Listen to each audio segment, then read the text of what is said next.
You are live. Hello, everybody. Hi, Justin. Hi, Wendy. Wendy's second. Buck Does was third. All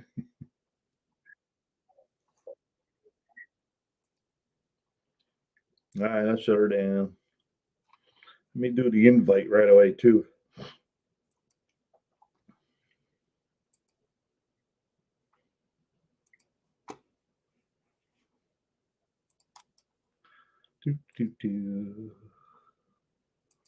There we go.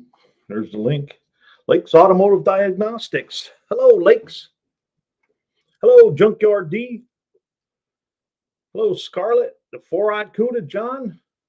And there's Max Wedge, Dick Dastardly. Hello, Max.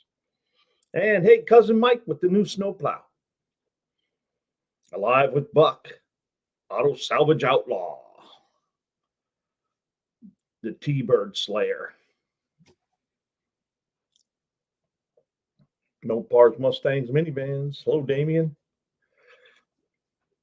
How's everybody tonight? I'm a little tired.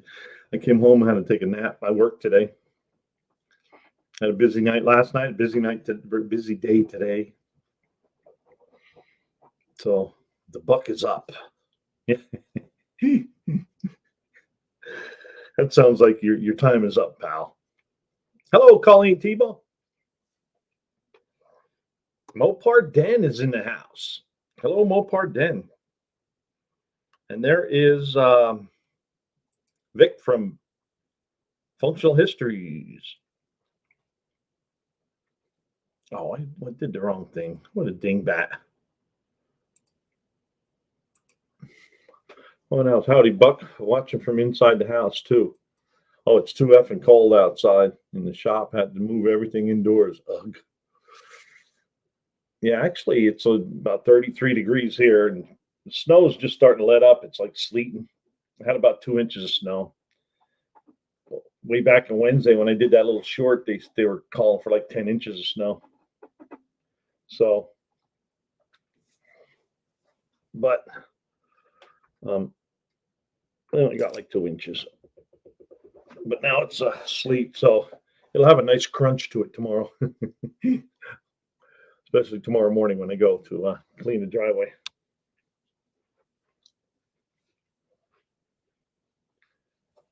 How's the snow pushing there, cousin Mike?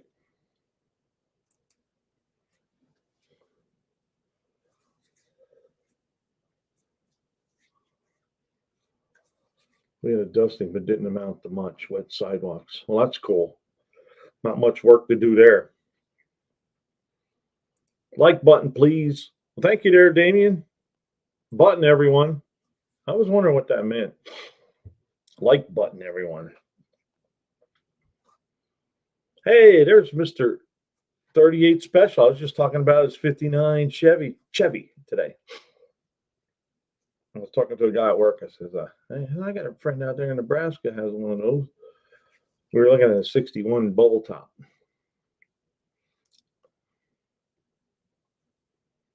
Hey, there's Skip's Dark Hollow Garage. How about Skip's Pontiac tomorrow? Hey, cool. Buck, I tried to send you a 70 CUDA commercial. My phone wouldn't send it to you, but sends it to other people. Huh. That's weird. Maybe you can email it, Max. I'll try putting it in one of my videos maybe and see what. I wonder if they'll copyright me. Is it a YouTube video commercial? And just people saying hi. So don't forget, people. You got Skip's Functional History is doing Skip's Pontiac tomorrow. Oh, you put up a short. Okay. I thought I saw that. There was a commercial with a bunch of different Chrysler Mopars in it. Bubbles are cool. Yeah, that's what I was talking about. I used to think they were ugly as sin, but man, they're growing on me pretty tough now. Chrysler commercial. Yeah.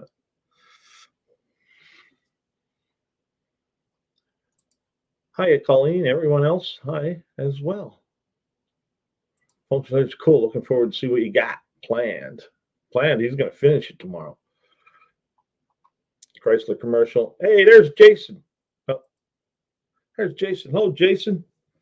Jason's on the under 500 list. We'll be looking at in future lives. I think I just looked today. Got like 170 subscribers. So let's put his link up there since he's in the chat.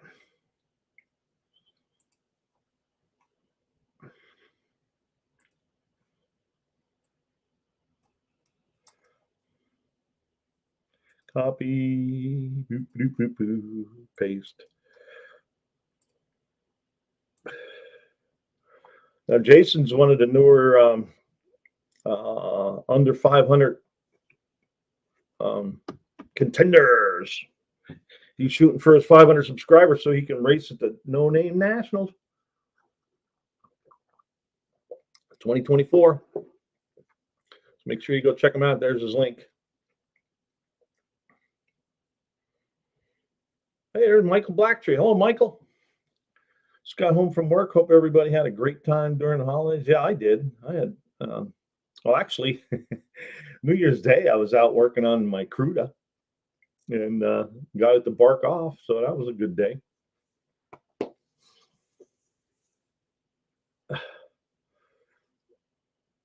Right, hello, John. How are we doing today, John? Indirect Connection is a spinoff of Rapid Transit Garage.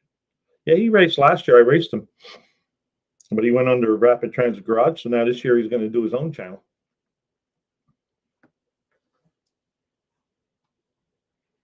Oh, the mother is giving a hard time to her son for buying a CUDA. Okay.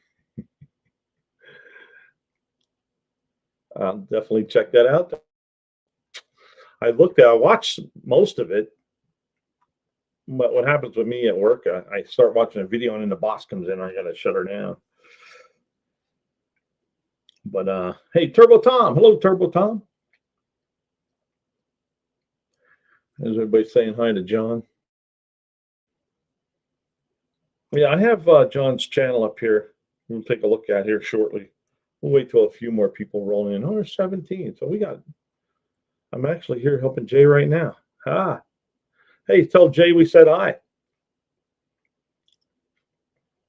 Hi, Jay.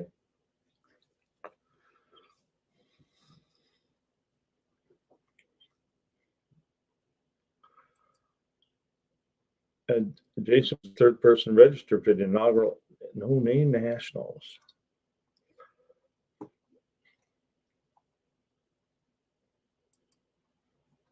So with that, let's just show you the people that are the 4 people that are in 4 channels.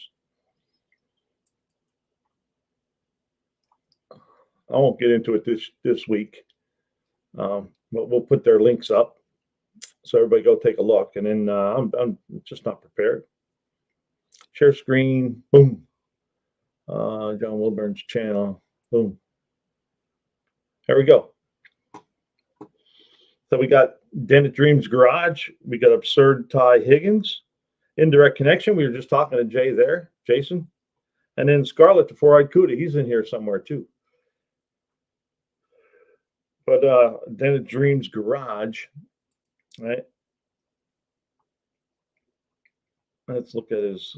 We are not professional mechanics, etc., but we are serious automotive enthusiasts who do a lot of projects that we hope will create good content and people will find entertaining. We love anything automotive and are new to creating content. Well, he must be doing pretty good because he's got 436 subscribers already.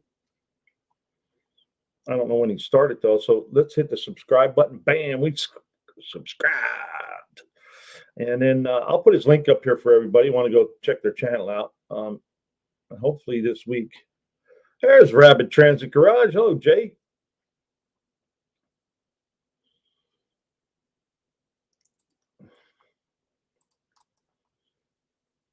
Paste.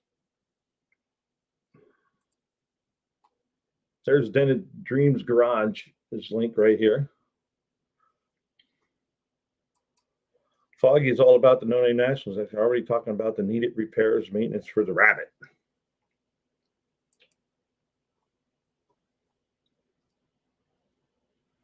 Yeah, it was out there earlier. Too damn cold.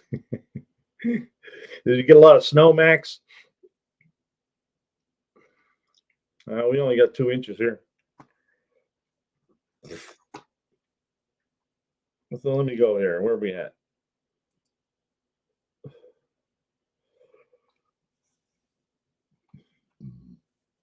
Oh, here we go. We're at Dented Dreams Garage. That's right. Okay. Looks like got a Pontiac there, Chevy over there. Oh, this must be one of Big Catalina's. So he's got 57 videos. Make sure you go check them out. Already subbed. The ball. DDG has some pretty cool stuff going on. Oh, cool. So when I think of DDG, I think of Dead Dodge Garage, right? But now it's or Dust Devil Garage. Now we got Dented Dreams Garage. And here's Absurd Ty Higgins link. Thank you there, Auto Salvage. We're going to go there next. Hopefully this week I could go watch these channels and pick up on some. This is Ty Higgins. He's a professional tattoo artist based in Nashville, Tennessee, USA. Here you'll find gaming videos, tattoos I've made, and car projects galore. Join me in my quest to 500 subscribers so I can race it to No Name Nationals 2024. Titan Tattoo. So make sure you go check out Absurd Ty Higgins. I'm going to subscribe. You got 185 videos. There's a Chevy van. He's got a classic Chevy van.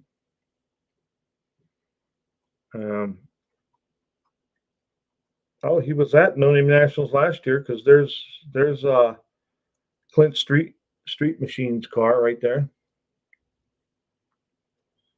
and there's Hot Rod Garage.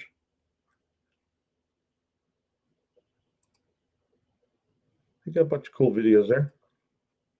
I definitely got to go check them out. Look at the tattoo. Cool stuff. And he is friends with Daddy's Money Garage. All right. We'll dig in deeper. Maybe next week we'll do that. There's Indirect Connection. We were just talking about Jason. Got 31 videos. Upgrade your starter. Easy way of remembering. Any guesses on how long the new pump will last? Got some shorts going on there. There's Jason right there. What's he got here? Welcome to Indirect Connection. This channel will cover most of my junk, including 66 Plymouth Satellite, 67 Belvedere, 65 Valiant, and the occasional ATV trip. Mods and reviews of my daily 2020 Ram. I'm also on another channel, Rabbit Transit Garage, with my brother from another mother, Jay. I will continue building stuff on that channel as well as Jay will visit here. Thanks for watching. And remember to like, share, and subscribe. Hey, there's Dance Alone with Rentals. Auto Salvage, what the hell did you eat? Holy smokes, man. Crack the window before that chat gets to it. Brown steak, a.k.a. bologna. Maybe it was Tech Troy. What's he talking about? I believe Ty was with Nick. Yeah, he was probably with Nick. Now, Technician Troy had his own stuff going on here.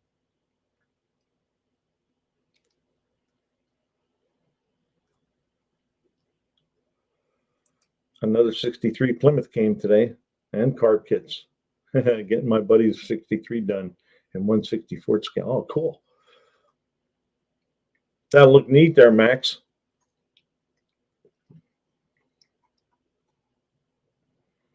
All right, so we have Indirect Connections link is right here, and then the last one is John, the four-eyed Cuda.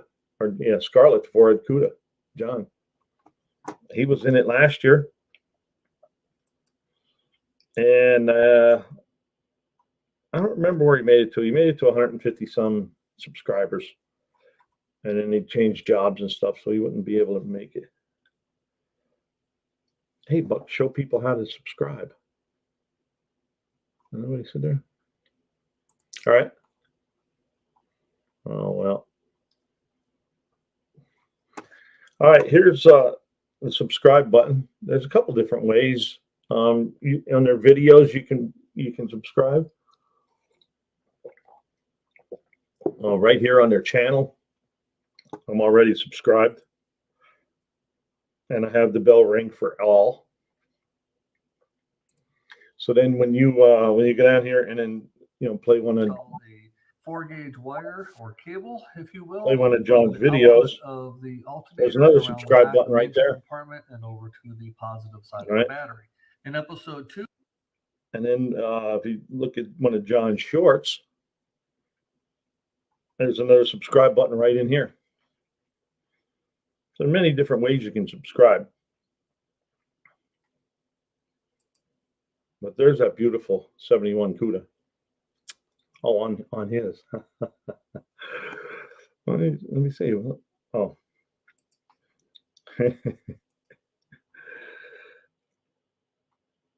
I thought I was subscribed. Yeah. Oh.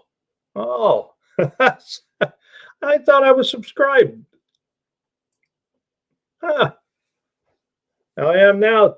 Jason, thanks for pointing that out.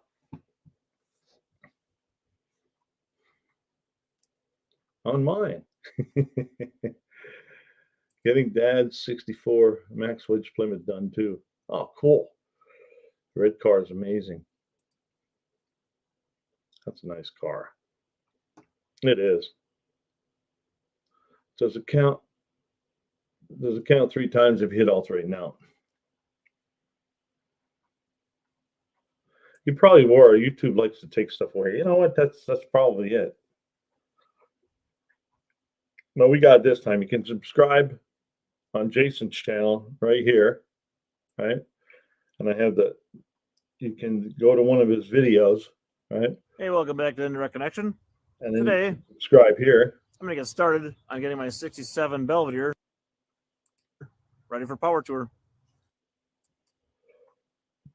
And then you can also go onto his shorts.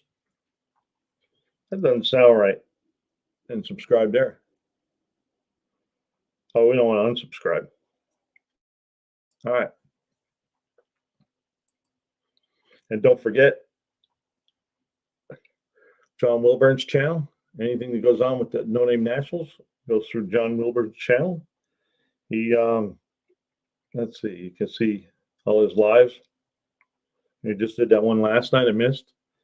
And then last week was the announcement. And then if you want to travel back in time, John has a whole bunch of workshops, content creator workshops. You can learn a lot about making videos and gaining subscribers and editing videos, titles, descriptions, all that neat stuff. We'll get in all of that. Here's some. So what I miss there? Thanks, Mark. I was thinking that too. YouTube's probably testing you. Dance Alone, you going to register for No Name Nationals this year? Not sure, Junkyard D. On the first one, friends were getting married that day. Last time something was overlapping, even after they moved the date just for me. All right, well, let us know there, Dance Alone.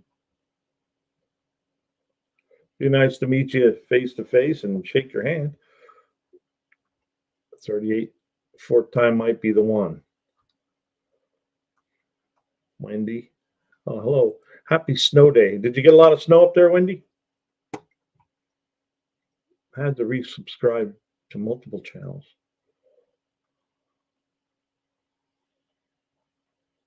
I subscribe to all the channels this year if I wasn't already. Well, cool. Mopar Den. I thank you, and I'm sure they thank you too.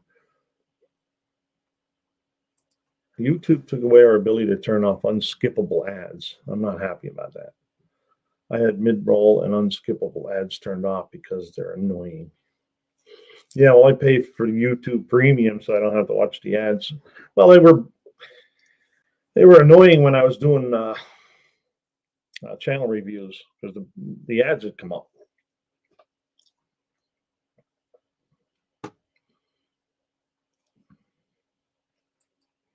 So that's another thing I wanted to mention.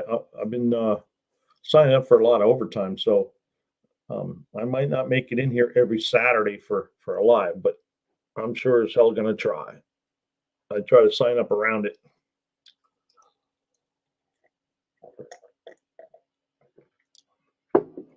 But I only need to do that up until February.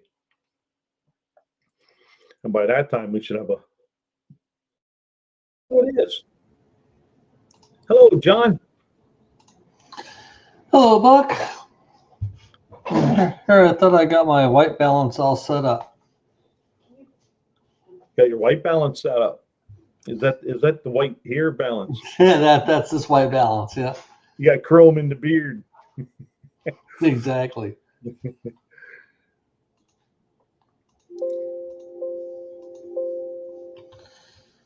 All right. Am I on echo or am I fixed? No, you're doing fine. Okay. I was just reading the comment here. Mopar Den is registered for the Open Nationals 2024. Can't wait. I was at the inaugural in 22, but missed 23. Too much going on last year. So I'm glad to see you back in it there, John. Sure hope you make it.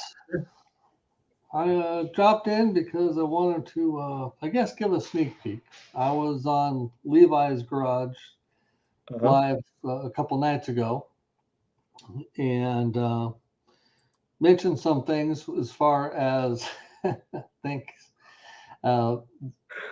potentially doing some data logging, trying to get some information out of the CUDA to help in general, but kind of with all of our old equipment, because none of us have ODB2 or anything fancy.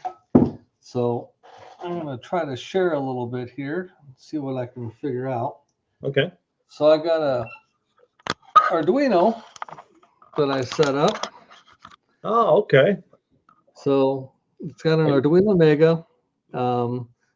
This guy right here is a voltage sensor then I got an SD card reader to do the data logging, and then naturally a real-time clock to store stuff. And I just got it working earlier today. And is it possible to share a screen on this thing? Yeah, down there where it says present. So let's see here. So if I do present. And then I have to okay it, that's all. And then I go here. I'll do slides. No. Present. Nice. Slides. Hi, Sean. Your computer. No. Settings. No. Present. I guess I'll just do the whole thing. Present. Share screen. Mm-hmm.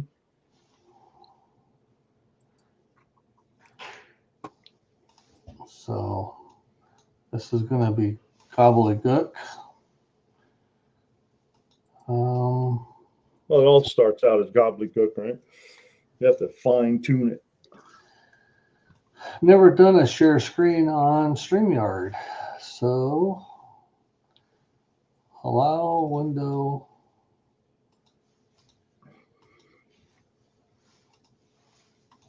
This is the one that I want. Allow. There it is. Add the stage. There you are. You're on the stage. You should be able to control the screen now, too. Okay. So then on here, this is my code that I've learned as of yesterday and today by going to the Arduino's website and looking at their sample code that talks about the RTC. That's the real-time clock. And you've got your SD card begin and end and doing your print statements. And this little serial monitor is down here at the bottom. So you can see I got the date and time working, and then it's got the voltmeter set up. And if I hit my little USB brick, I turn that on, now you can see it jump from 0 volts to 11 to 14, and it's slowly going to trickle its way back down to 0. So it's reading the voltage off of the USB brick. So this will be what I'll be used to read the voltage in the car, and I'll record that to the SD card along with the date and the time. Eventually I'll do RPM, and then I can associate it. And then I want to get like fuel pressure, oil temperature, trans temperature, pressures, all that stuff. You know, I'll probably have like 8 or 9. And then when I can afford it, some wideband O2 sensors, and then import that data into here, because the ones I'm looking at have a serial out. So it's a 0 to 5 volts, and every 1/10 of a volt is equal to 9.0 to 16. And then they'll be able to ramp that and track it by RPM. So, you know, get in the car, tell it to go, do your test run. It'll tell you where you're at, what RPM, and what your values were. And to say, oh, look, I'm fat on the bottom, I'm lean in the middle, I'm fat on top, or whatever, and then help you adjust your carb settings. I got you. That's pretty cool. And then you should be able to take that and graph it then too. Yeah, because I'm writing it out, or I'm just starting to play with the SD card. But the idea here is that it's going to get recorded to a CSV file, so then you can dump that into Excel or open whatever your spreadsheet of choice, and then graph that data out, or do any of this. Yes, functional histories. This is all English. It's hey, he should be used to it. It's small print anyway. Yeah. So, this is a little preview of what I'm working on. I'll probably do a video series on it. It might be ready to do the first one. I want to get the SD card working first and then do it. Yes. Without the ODB2 connectivity. I've seen some stuff out there. Banks has one.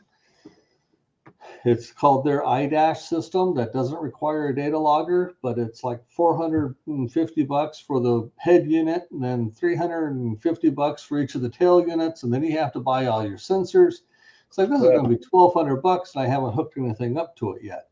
And right now I've got $20 in our Arduino, and probably another $25 worth of little adapter doodles here in order to play, and I've already got 3 things hooked up. Cool. Yeah. That's so cool. Yeah, because you can always add to that. Yeah. And I went with the Mega Arduino because it has 16 analog inputs versus 5. Right. Thanks, Skip. And so that way we can, I can add things as I go along. I'm also learning because the SD card doesn't take any analog IO. They're all digital. And the real-time clock is also taking only digital. So that's pretty cool. That is. In the original documentation I was looking at, they were saying that, hook this up to analog, ports 4 and 5. Well, I don't want to do that. And then I looked at it more and said, I could hook this up via the digital side, and we're going to do it. Yeah, I'm going to share the build POS. And I'm setting up a GitHub site. And so I'll post all the code up there so you can download it and just hook it up yourself and do it. And I'll have instructions, but at this point, I'm just in the playing stage. This is your pre-beta. In order to proof of concept, does this work? Is it worth pursuing? Because I went cheap. I think the most expensive adapter I got was like $9, and it was for 3. And so I don't know how reliable they're going to be on the long run. So therefore, I want to do proof of concept to see if my idea works before I spend big bucks for robust sensors and equipment. So there you go. He says the software for innovative wideband controllers does data logging. So you might be able to incorporate that. Yeah. Yeah, they make specific hats for data logging. They do Ethernet, they can do Wi-Fi, you can do, control servo motors, do whatever, and it'll be all kinds of fun. This Constitutional Corner is my son.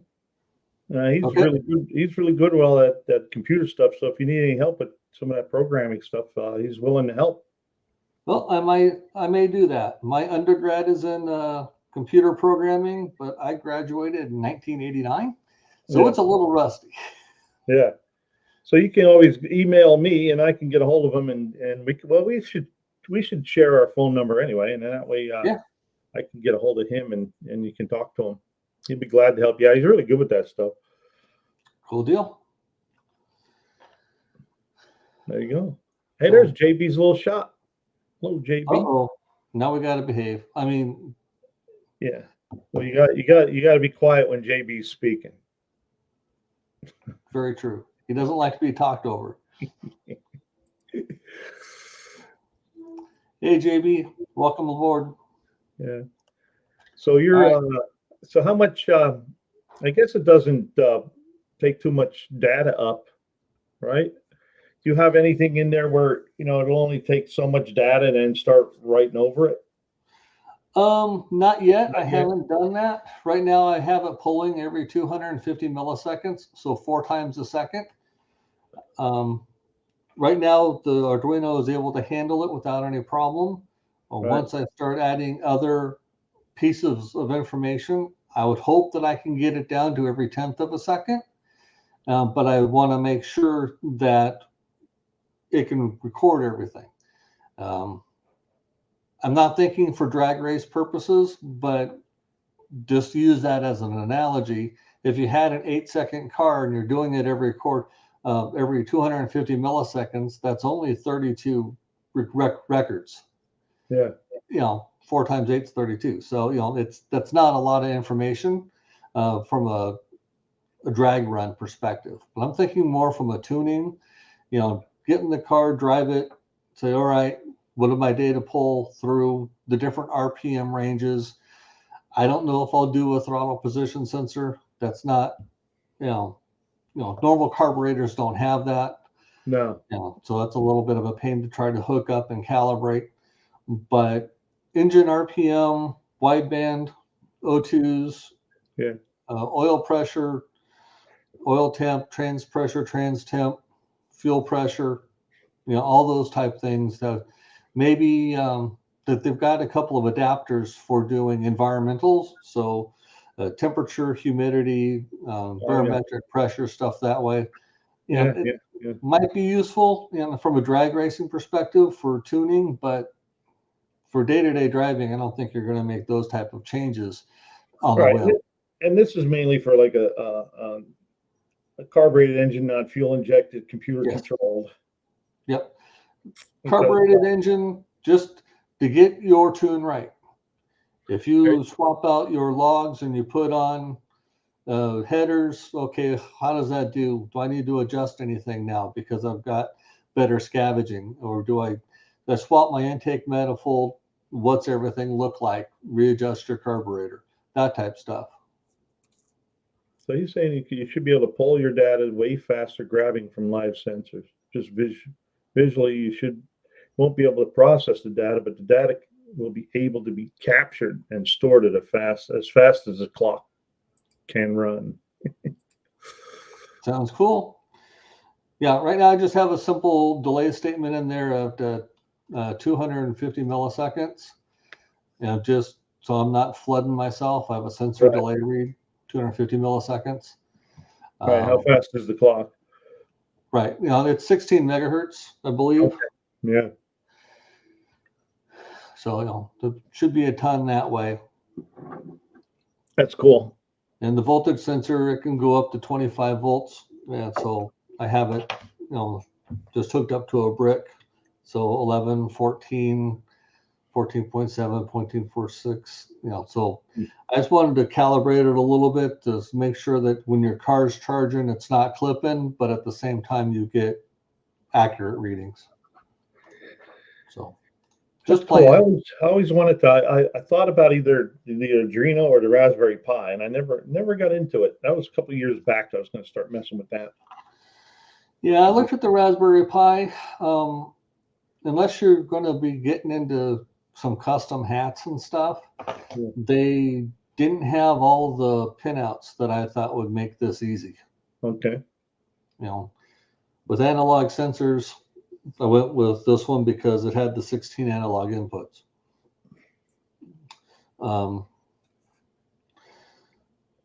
Some of the sensors will be digital, but some of them, they can get kind of crazy for how they want their data to be, especially on the output side with like, oh, we want to pull up resistor on this one. And yeah, you put your LED on the digital side, then you use a pulse width modulation on the digital pin, and that makes the LED dim, but it really doesn't. It just makes it flicker, so your eyes make it look like it dims. So it's kind of fun. And he also made a good point there. Make sure you have fused connections. Oh yeah, and it's on my table right now. Yeah. It'll be fused. I have a buck converter in my hand. I have a bench power supply, so I put 15 volts on the one side, on the input side, and on the output side, I cranked down the potentiometer. You can see the little brass screw right here, right by my finger. That adjusts the voltage on it. And then from there, the Arduino wants anywhere between 7 to 15 volts.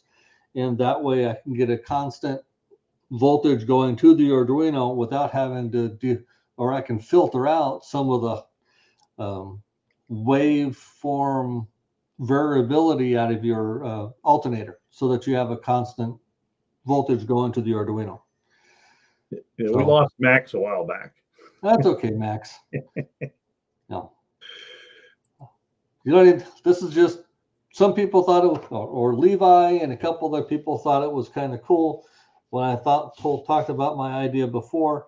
And so if you were on that stream and you want to know if anything happened with it, I have started to play. And I'll do some videos on it once I've solidified things. Can the Arduino do CAN bus? A lot of aftermarket gauges nowadays are networkable via CAN bus. Yeah, they make a CAN bus hat, and you can do two CAN buses on it. This is the exact reason I stick the die cast. Well, we're talking about cans, and it's metal, isn't it? It's all the same. Yeah. Well, it's fun if you're into it. If you're not into it, then it's like he says here, my head is killing me. Yeah.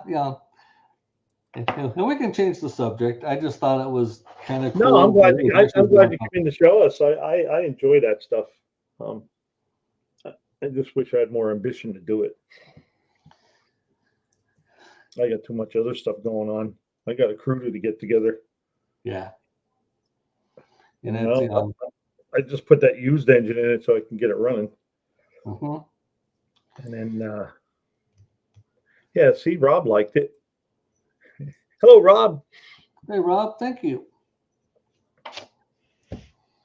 Don't get me wrong. I'm thrilled that you guys understand it and make use of it, but my brain just keeps seeing a physics lecture. That's far from a physics lecture. Yeah, cool. And there's the other DDG, Dust Devil Garage, Brian. Hello, Brian. They're functional. That's the nice thing about all these little adapter doodles. You don't need to understand any of it other than this is analog and this is digital, and put the square peg in the round hole. They've got all the libraries built for you. You don't need to know about the electronics and the ICs. It's just all inputs and outputs, and what do you want to do with it? Right. So it's a lot easier than really doing it from scratch. And that's exactly what your modern car does. It takes all them inputs and then decides what to do with it, and then gives an output. Right. You know, Now, like I'm not if going to your engine deal with ignition. That's, ignitions, timings, all that stuff.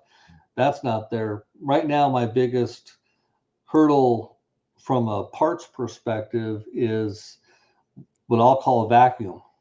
All the manifold air pressure vacuum sources that I find, they're all, 14, 15 psi or negative, 15 inches of vacuum and lower, meaning closer to zero. So if you're tuning your engine and stuff that way, you want as most vacuum you can. 16, 18 would be, 20 would be fantastic, depending upon your engine. Well, none of the manifold air sensors that I've seen work that way. All the 2-bar sensors go from negative 15 to positive 15. None of the 2 bars go 2 bars of negative vacuum. So I might have to talk to some people versus, Googling off the shelf stuff. What about a like a map sensor from a, Yeah. I don't know, like a 90 Chevy or something like that, where they measured manifold air pressure? Well, that's what I was looking at. I was looking at the. You might be able to get, but you'd have to figure out. You'd have to do your own chart on what, what the voltage is. Yeah, you'd have to hook up your positive and hook it up electrically, and then use like a Mighty-Vac where you have a gauge, and then you say, okay, what's negative, what's 0, what's negative 1, what's negative 2, what's negative 3, and chart it out and then program it. Because Chevy's not going to tell you that info. No, you'd have to figure that out. Can you get a 3-bar like they use on boosted engines? You can, but what that does is it means you're going from like negative 15 for vacuum through 0 to 30. To boost, that's your 3-bar. 15 negative, 15 plus, 30 plus. That's your 3-bar. And I'm looking for a negative 2-bar. I have to run to the bathroom and get some toilet paper. My eyes are bleeding. That's one. I'll keep them coming, Vic. They're pretty funny. Yeah. So you can hook up to your Arduino. You just got to do the research and development on the parts connections. Yep. Yeah. Levi's got a buddy that does a lot of sensor work. So when I get closer, I'll reach out to him. But I'm just playing. I'm just looking to see what it can do. Does it work? Is the idea valid? Does it have legs? If so, perfect. If not, then I didn't waste $800 trying to do something that gets you're in the R&D phase. Yep. Well, that's cool. I was working on a it wouldn't be digital, it'd be analog air pressure sensor, right? So I can graph it or put it on my lab scope. So I could take hook it up to a cylinder and watch the compression right on the screen. Yeah. And I had to do the same thing with because it was just like a 0 to 5 volts. So I had to figure out what each volt was, how many pounds each volt was, or each tenth of a volt. Yeah, and that's where you have to be careful with in this case, what Arduino you're using. The Arduino Mega is 5 volt tolerant. It's a 5 volt unit. The new one, their Giga, which is a little bit fancier, it doesn't work with 5 volts. It's only 3.3 volt tolerant. So none of the gauges and stuff that I looked at would work with it. Right. There's the Don. Hello, Don. The Don. That's cool, John. And thanks for sharing that. You're welcome, Buck. Thanks for having me on to let me share it. Oh, no problem. No problem. It's open mic. Yep. Well, pass the torch, let JB or one of the other guys come in and share whatever they're working on. It's just probably going to be a little bit before I can get a video out, so I wanted to do a little teaser. Right. Somebody just asked earlier if JB was still welding. Well, it's how you stop the oil leaks, right? Yeah, weld it. Yeah. Oh, it looks like one-eyed cat has his ears bleeding. Yeah, well, A I lot took of people. electronics in high school and worked with old computers, and my day job's computers and networks Right. and automation and such that way. So it's Yeah. kind of what floats my boat. Well, if you ever watch Nivlak 57, Calvin, he's big into everything you're talking about there. But he does everything with computers and fuel injection. But he captures all that data Right. and even more. It's really neat to talk to him about all that. Yeah, you can put in Hall effect sensors, and if you wanted to, you can put them on each of your tires, and you say, "Oh, look, I've got wheel spin off this side, and I've got more wheel spin on my driver's side than my passenger side," and adjust your, hook up the suspension to handle all of that. But yeah, you can do it. All right. And tease the brain is what you did. Yeah, you got 38 special there thinking. And Very old good. Don should be out shoveling, but it can wait till tomorrow. That's what I said too. More Well, stuff's just gonna fall. Don't worry about it. yeah, I'm getting a lot of sleet and a little bit of rain now, and so it'll be a crunchy top on the snow tomorrow. So it'll take less ice melt. And yes, Michael, he is a wizard with that stuff. I think it's related to his career field, though. Yes, it is. He's a controls engineer. Current temperature is 67 degrees. 67.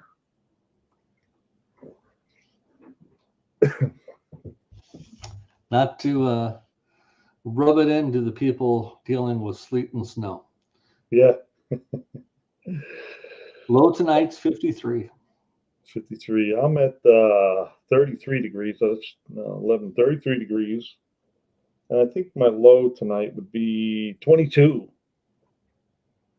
A little bit chilly. Yeah. Yeah, my son says he wishes he'd still be in Texas. He still was in Texas. He used to live down in San Antonio. And poor Max never touched a smartphone until a few years ago. Now he's a master. That's right.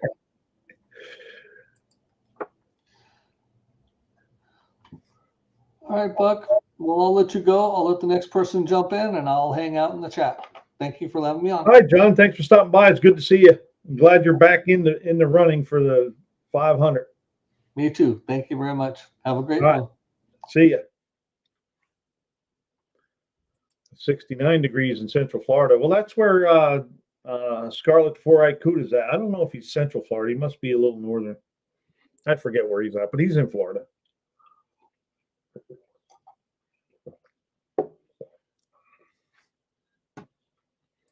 Constitution Corner, come on back. Mater's down there in Texas. Poor 38 special. Next weekend, their high is in the negatives. I ain't doing nothing. 47 in the Dallas-Fort Worth area. Looks like Wendy's not shoveling snow either.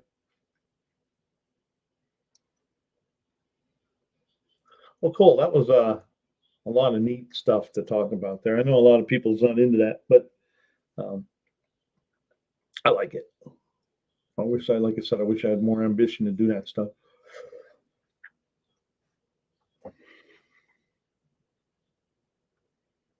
I see JB had some oil leaks fixed.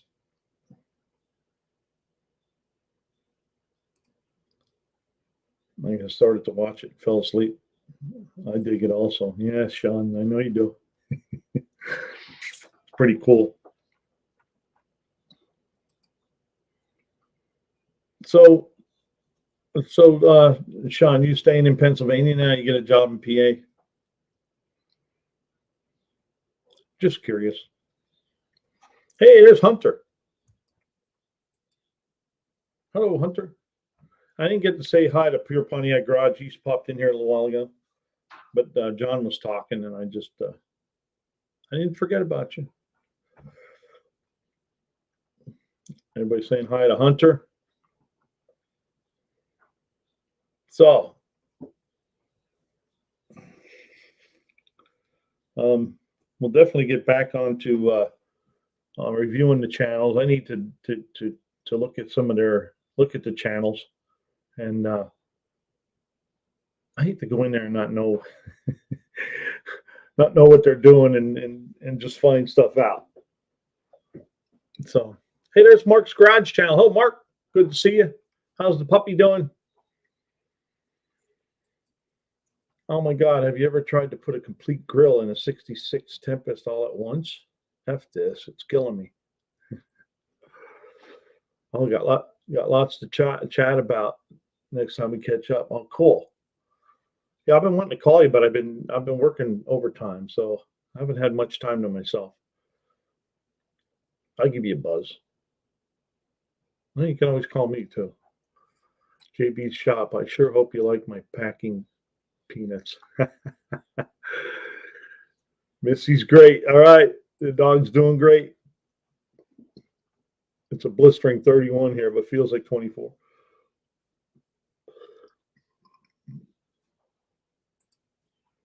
Old McDonald had a car. Hi, old McDonald. Hiya, Skip.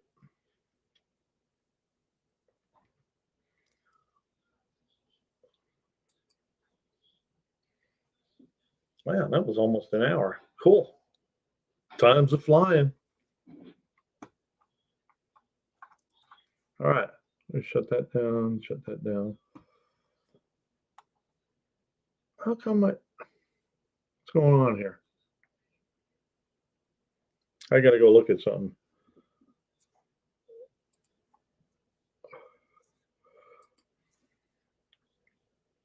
I just checked my indirect connection. Looks like they unsubscribed me again. I gotta go check that out.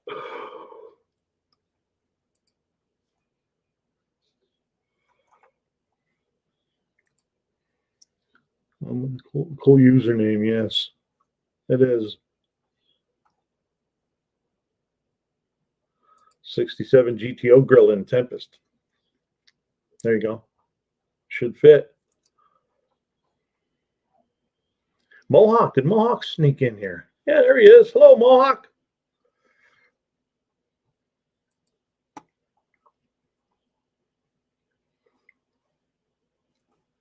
Boom, boom, boom, boom. What are we missing here? PPG. That's paint. Oh, no, that's Pure Pontiac Garage.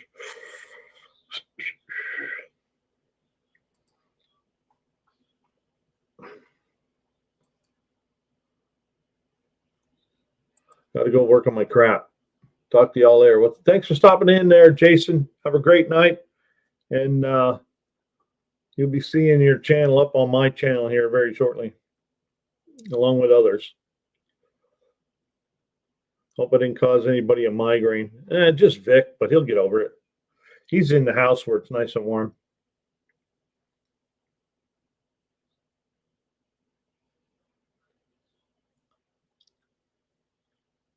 Mohawk, you need to make more noise when you come in.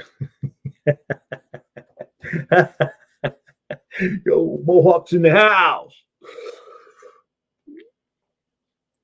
Oh, you're welcome. All good, Scarlett.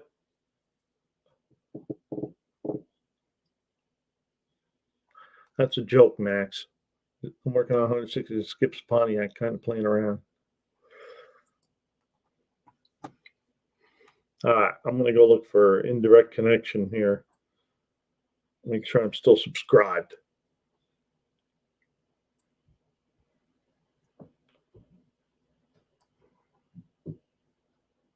There it is.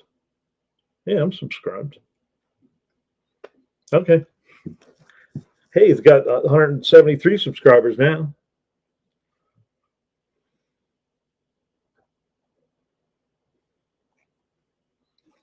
Boom, boom, boom. Hey, Lars snuck in. I really liked that recap video he did of all his nonsense last year. That was funny.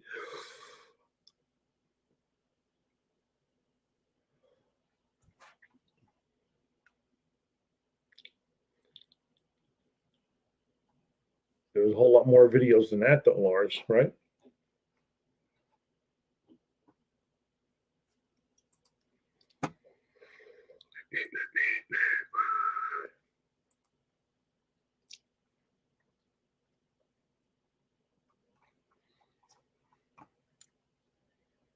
Scarlet, Skip Hunter. Hello, Mohawk. Oh, Buck doesn't have a great stream. I'm going to watch the Texans open a can of whoop-ass on the Colts. All right, Mater, thanks for stopping by. Stay warm down there.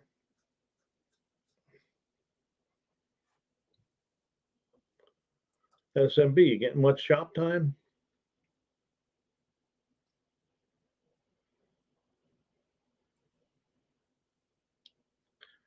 That was another car I gave away. 67 GOAT. Did many dumb deals. Yes.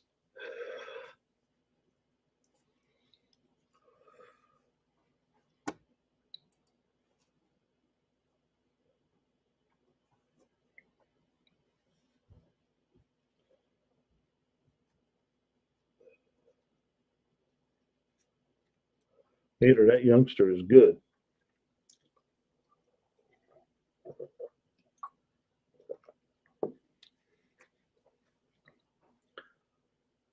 Oh, just started. There's another guy started a new job.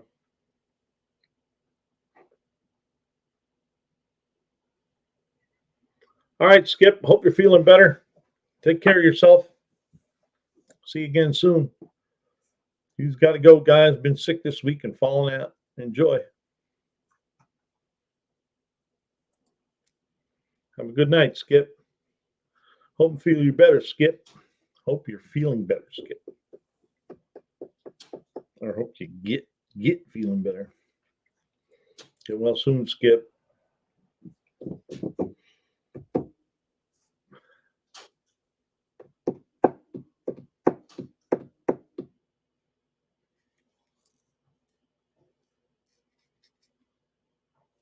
Well, I hope to get the Cruda out next week. Push it outside and start it up, let it run. I did get the carburetor cleaned. And so at least I know it'll start up. I might have to keep it running. I don't know. But I know when I did that little video of it barking off, I was just putting a little fuel down the carburetor just to make sure I had all the wiring right, you know. And I did. Distributor was, I never moved the distributor. I did take it out, look at it, but I put it right back where it was. So that was all in time. And all I had was a bunch of junk wires laying around. So I put all that together. Chicken soup, Skip. That'll be a good milestone. Yes. Got rid of a 68 GTS dark convertible.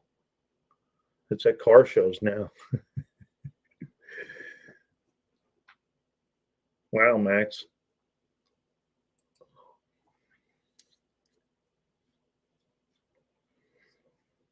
Yeah, you don't know. Way back then, you know, they were just cars. We're nothing really, they weren't special like they are today.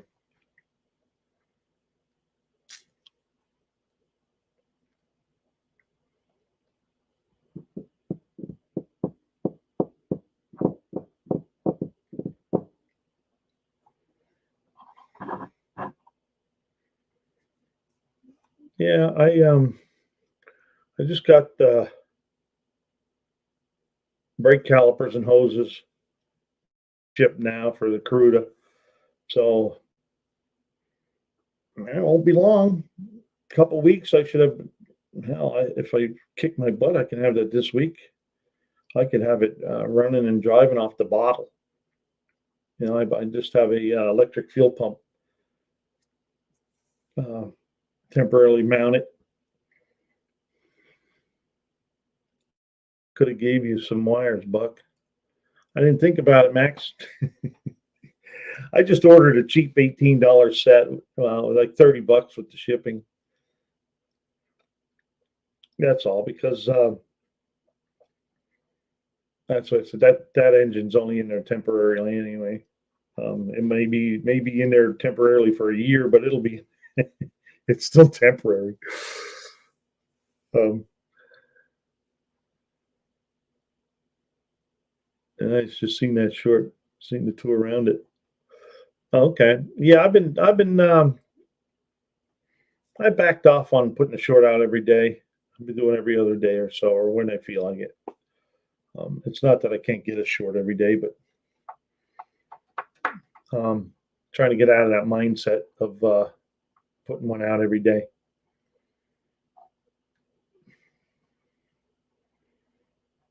I mean, it would worry me if I didn't get one out that day. I don't have to be worried. But hopefully, I wanted to get a video out today of the update of so far where I'm at. I got some wiring done. Start button, ignition switch. I still have some more switches I might have to put in. Starter solenoid. Stuff like that. Temporary hook the fuel pump up. It works too. I tried it with some carb cleaner. Make sure I get all the dirt out of it.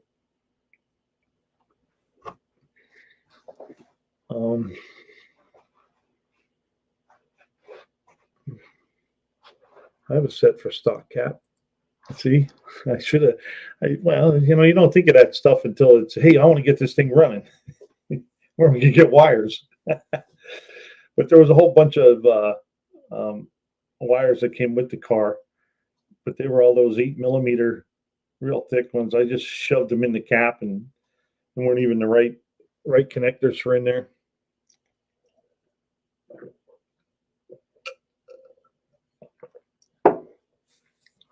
But it worked. I got it running.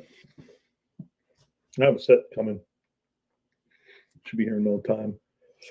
But it'll be nice to have brakes and running. That'd be cool. If I can get that done before February, that'll mean it took me almost a year since I bought the car to get it running and driving.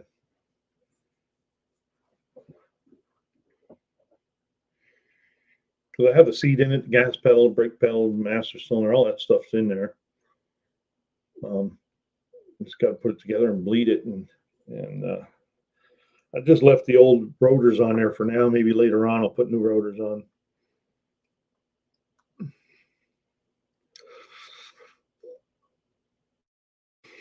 If I were to shoot a progress video, it'd be a bench full of parts boxes.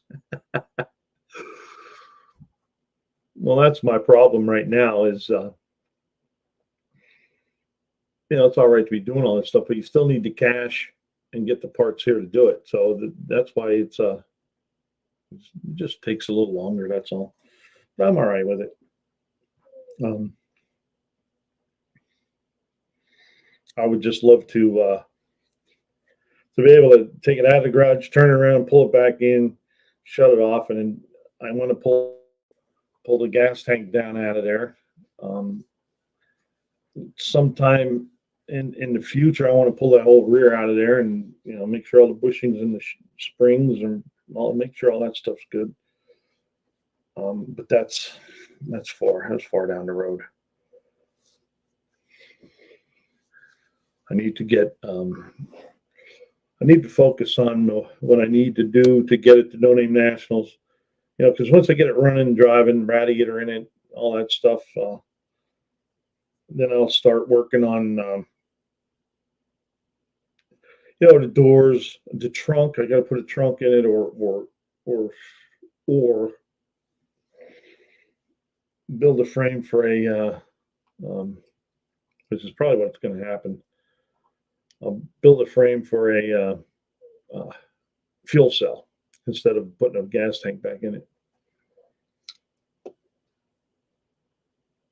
and then just put the cell down in there and fix the floor all around the cell. That's what my thoughts are anyway. I made it through the blizzard of 2024.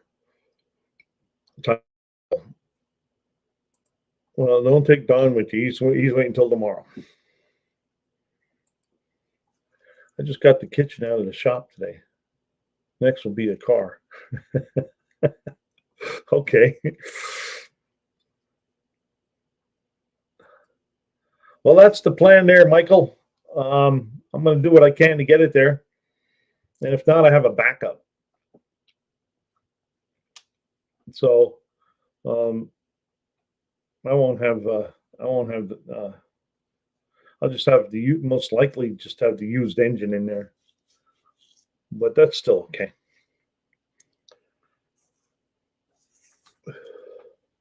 But we'll, that's what I'm going to concentrate on. Keep my fingers crossed. Well, thanks, Michael. Yeah, me too. You know, if all the stars align, everything works out, nothing major happens here at the house, I should be okay. All I got to do is Buck's going to do it. Well, I hope so. I would have never made it last year, that's for sure. And then I was thinking, you know, I come back from No Name Nationals this year in the beginning of October, and I had that V6 out of there and that 455 put in there by, I think it was the 23rd of October is when I first fired it up. I mean, it's still not, you got to bring the buck. That's what JB says too. I need a 2-car trailer now. I would love to bring both of them, but that ain't gonna happen. That's just way, you know.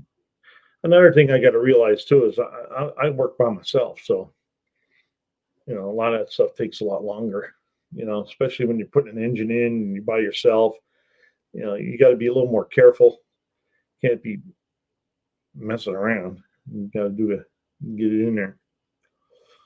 I'll send a pic of the fuel cell. Yeah, do that, Max. I mean, that ain't gonna be for a little while. I still have to get. I'll drive one. Well, that's the problem there. Functional histories. The Buck has too low of a gear ratio to drive all the way to Missouri, and the other one's not tagged, and that one wouldn't work either. And I wouldn't really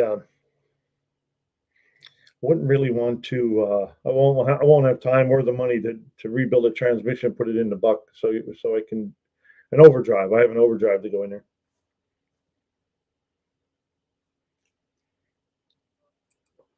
Yeah, even longer when you're filming. That's correct. Hey, Tim Windsor. Hello, Tim. How you doing? You'd be surprised how good that 400 will run with 456 gears. I was thinking the same thing, Max. I said, I bet you that thing will run pretty good, especially in an 8th mile.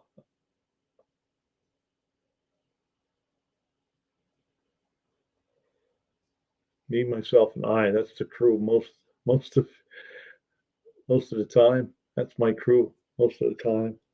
I guess that's what he meant there. Tim Windsor shenanigans.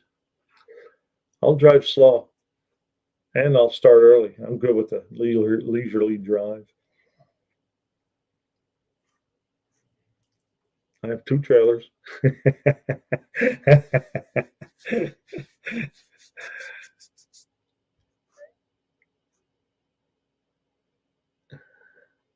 Maybe Don and I will stop down and lend a hand.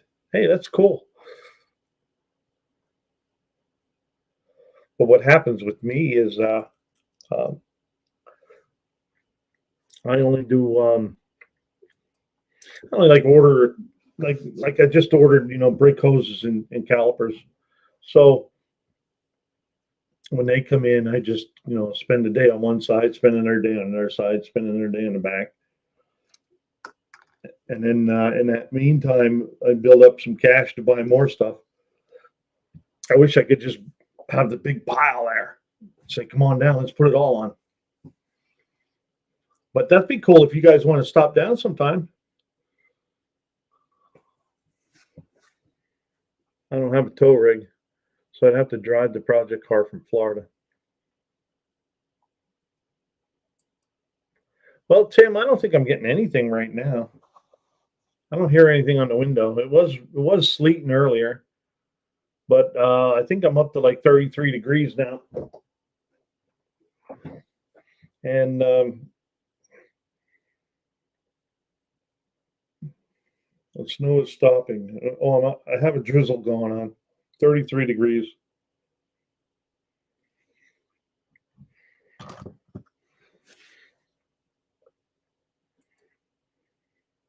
Yes, Michael, he drove his the last 2 years from Nebraska. All the way down there to Missouri. Straight up rain here all day. Now, I got like 2 inches of snow, Tim.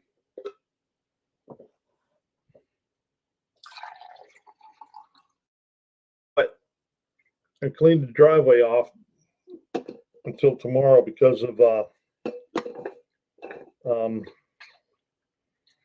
knew it was going to either rain or sleet. You're a brave man. Hang on a second.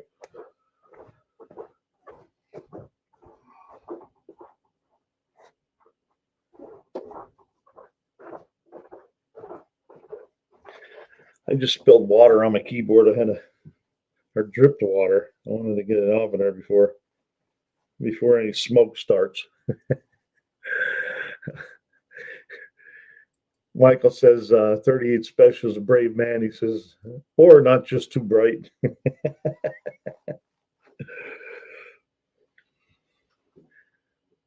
I'll give you the benefit of the doubt. All right. Yeah, I have had my snow blower ready for 2 years and got a few flurries last year. Yeah, last year I think all I had was a coating. And then this year I went to start my snow blower because I didn't even use it last year. And I usually run it in the summertime, but I don't think I did this year.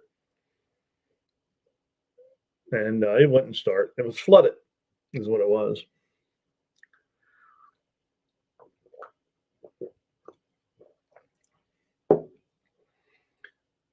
Yeah, let me know, Ron, because sometimes I'm here, sometimes I'm not. And in the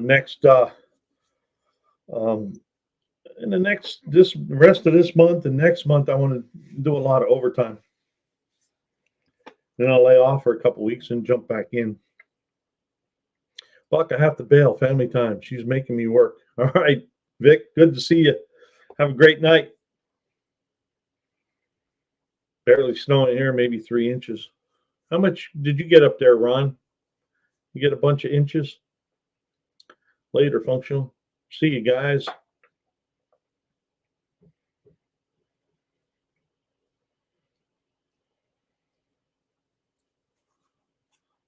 Sometimes you feel like a nut, and sometimes you are. Yeah, they were talking about watch the nuts, the lug nuts earlier. A heavy 4. Oh, heavy snow because it was a little warmer. I went to work this morning at 5 in the morning, and it was like 20, 22 degrees, 23 degrees. Yes. Well, we were just talking. Ron English got 4 inches, but in between me and Ron, it was supposed to be worse. Hey, Sean, you still in here? How much snow did you guys get?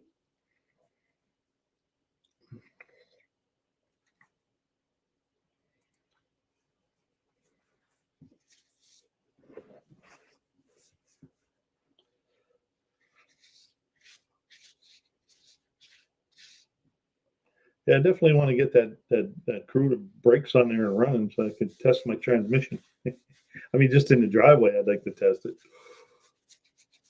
It should be okay.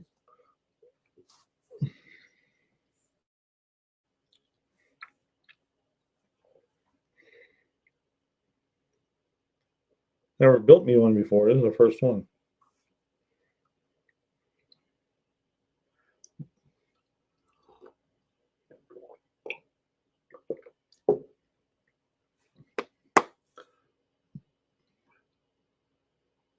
Wow, 23 people. Cool. Heard around New England, supposed to get double digits of snow, but they said around 4 p.m. Yes. I didn't look. BNR got like 3 to 4 inches where he's at. And I think he's out near the Chicago area.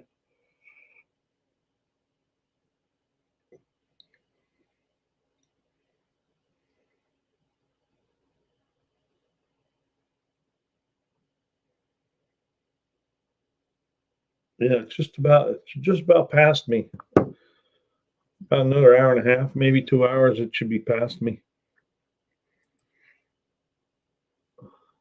Then the wind will start. I hate the wind.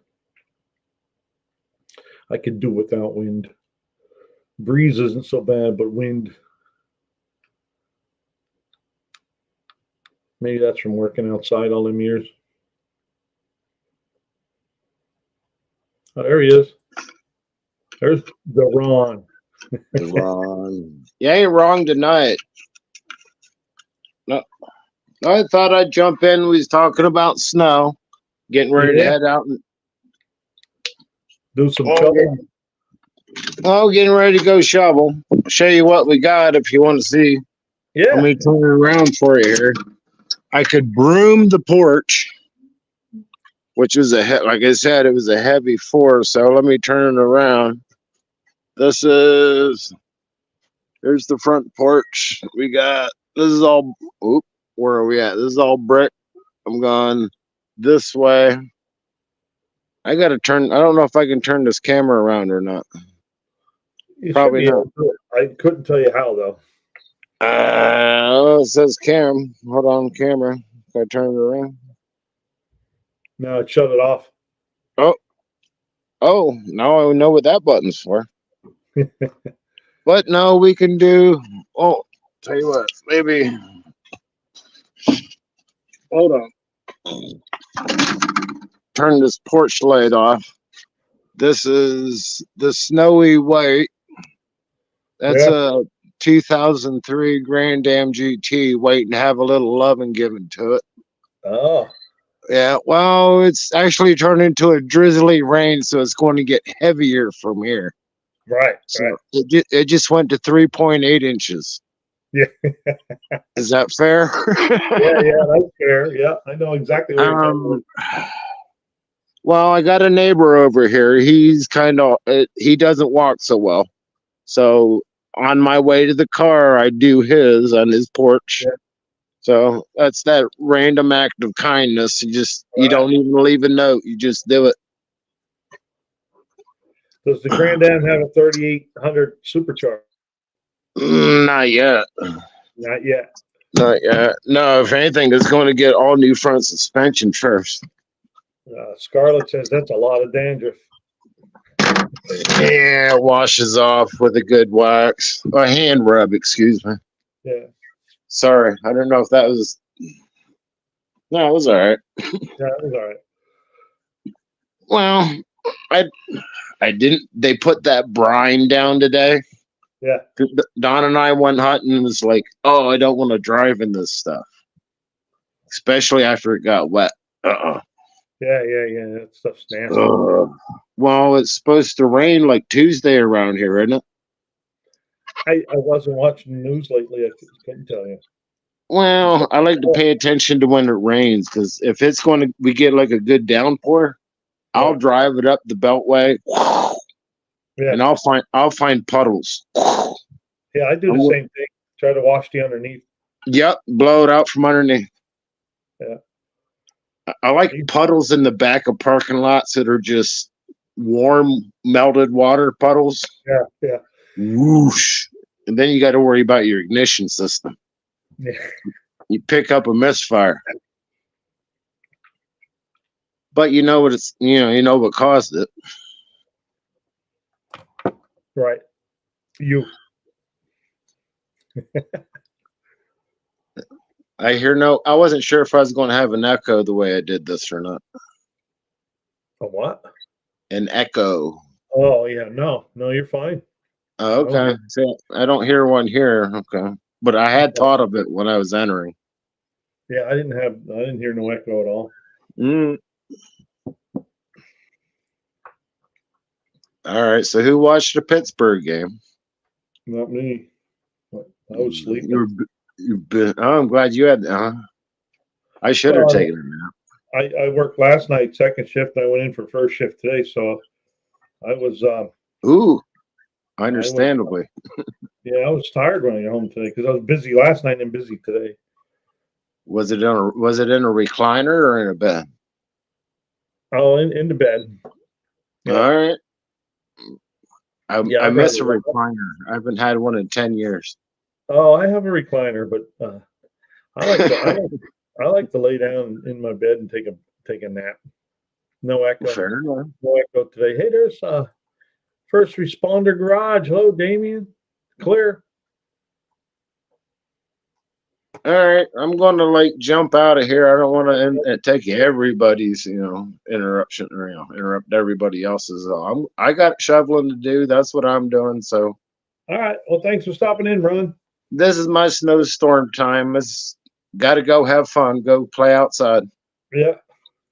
All right. It's always good to see you. If anybody's traveling, safe journeys. It is slippery, depending on where you're at. Yeah, slushy. Bro. Yeah, it's starting to warm up. Yeah, it's raining now, so time to go get wet. Either way, snow, rain. 17, Ravens 10. Oh yeah, I seen that earlier. Yeah, me and Don was texting. He got a nap, so I'm glad you and him both got a nap. I ended up doing laundry, and I actually got some shit done. Cool. Yeah. Everybody has those relaxed moments. Oh yeah. And the older I get, it seems the more I want them. Yeah. Hopefully your body doesn't creak as you do it. Well, I mean, some days I go all day long. Just like New Year's Day, I was out in the garage around 7 o'clock. Came in to eat dinner, and then I went back out till about 6. Good for you. You're getting shit. It should be Buck's doing it, not Buck does it. Buck's doing it. Buck's doing it. Yeah. It's present time, not does as he did it. Yeah. Well, I'll take that back. Buck does it. So Buck does it. Yeah. Buck does it. All right, Buckaroos. All right. Buckaroos. See you later, right. Buckaroo. Click me out. I gotta go get other shit done. You want me to click you out?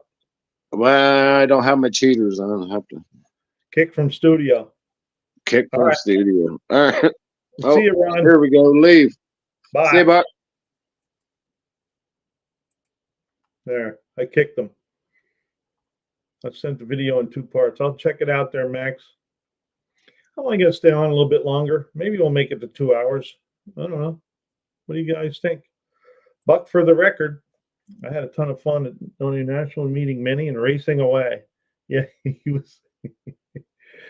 I enjoyed watching BNR racing down there last year. He was just circling the track. He go to run down the track, come back and get it in line. Run down the track, come back and get in line. That was so cool.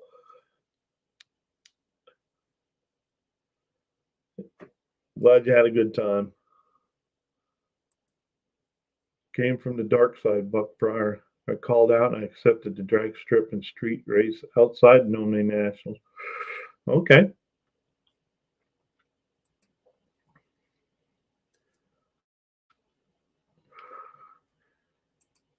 Yes, Max, I see my phone's been lighting up here. So I'll definitely check that out. I might have to use that in one of my videos. That'd be cool. Yeah, because after I get that car running, I'm gonna have to do some body work. Definitely for the trunk, and then that's all inside the trunk, so I really don't have to worry about perfection. Just utility. Make sure it ain't gonna fall apart. I gotta go out and turn the garage heater off. Done for today. Yes. Yeah. Well, I didn't do anything today. The only thing I did was got my truck set up to plow the driveway, and then get the cars out of the way. So I'm going to do that in the morning because I don't want to do it now because if it rains and then freezes, then it'll be just a sheet of ice. I'd rather have the crunchy snow than the ice. So Turbo Tom had fun telling everybody about the Model T. Yeah, it was. It was a lot of fun, wasn't it, Tom? A lot of people were interested in that car. I'm bummed that I didn't come over and at least go for a ride with you and talk to you some more. But you know how it is when you're down there, everything just happens. And then it happens so fast. Next thing you know, you're going home.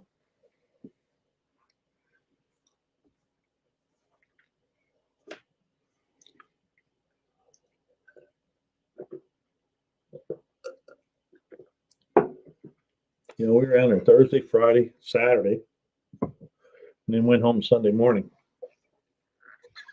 Well, I didn't roll in Thursday until about 1 in the afternoon, somewhere around there.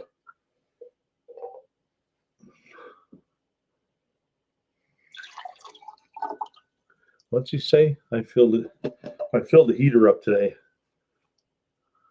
I have a fuel cell hooked to it. Yeah, you got to use what you got to use, right? Actually, my girlfriend got me a propane heater for out in the garage. Just a little thingy, right? You can hook a 1 pound can to it. And of course, I have a 20-pound tank that I have an adapter hose that I hook up to it. Yeah. Man, that little thing works great. Hey, there's 2Hacks Garage. Hello, 2Hacks. Jeffro. You see he's putting together a front engine dragster now? That's pretty cool, Jeff. You already got it hacked in half. 2Hacks, get it? He has it hacked in two. Well, that's probably because it's so long.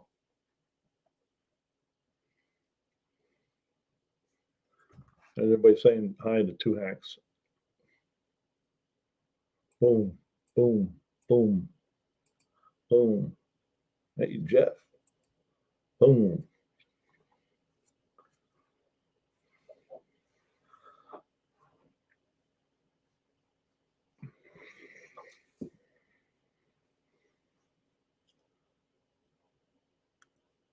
So you must have like a, what do you have, like a kerosene heater there? Or is it one of them turbo heaters?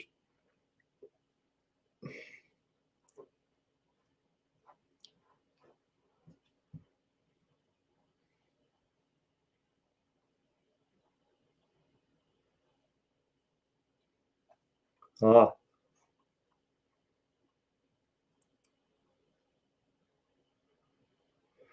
This year I'm going to drive Wednesday, so I'm not so tired Thursday. That's a good idea. Oh, okay. The dragster's kicking his butt the last few days. Well, you got a tight schedule there. I heard you. Was it last night or night before? I forget what I heard you. I was on my way home from work and I was listening. That must have been Friday night, last night. That you have June as a deadline. That's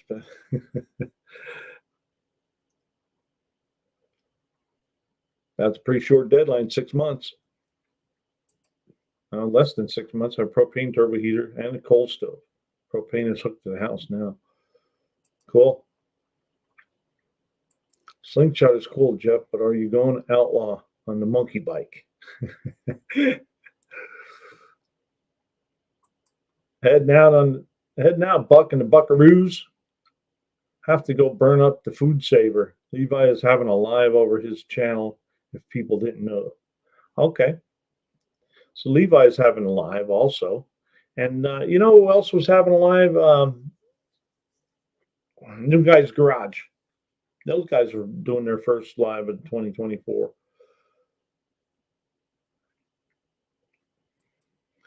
Well, I'm working on getting the crew to down there. I don't see why I can't, unless something stupid happens. But I got a month and a half head start on it. I was going to start on it in January, and January 1st, I had the engine barking off with just pouring some fuel down the carburetor. It's just a hundred and some thousand mile big block Mopar engine. You know, I don't even know if I had a couple of weak cylinders at 70 pounds of compression, but there was rust down in there. It's been sitting for like 12 years. So I'm hoping all that stuff works its way out. If not, I may have to pull the heads and clean the valves and stuff, put it back on. But I'm not going to do that until later on, especially now that it's cold out. So I probably won't. If I have to pull the heads and do all that stuff, I won't do that until I don't know, maybe April, May, somewhere around there. I have other heads. Maybe I'll just have them freshened up and have them ready to go on. So it's just off and back on. That's not a bad job in that car, because the only thing bad about it is the headers. I got a big Caro heater with a blower and thermostat. Got it for a pack of smokes. About that.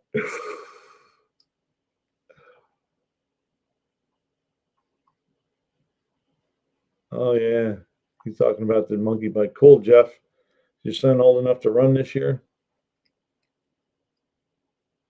Been busy working, missing out and everything. That happens to me too, being all right. You know, this week I had 20 hours overtime. Next week I'm shooting for 16, 8, 20, 24 hours. So hopefully, I don't think I'll get it though, but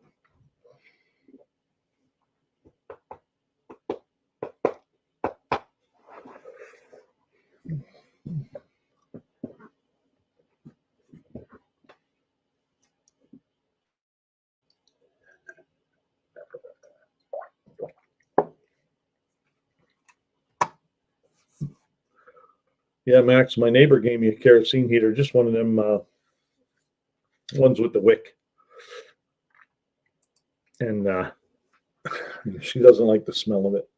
So that's why she bought me the propane heater. So now I have a kerosene heater I gotta get rid of. That might be a good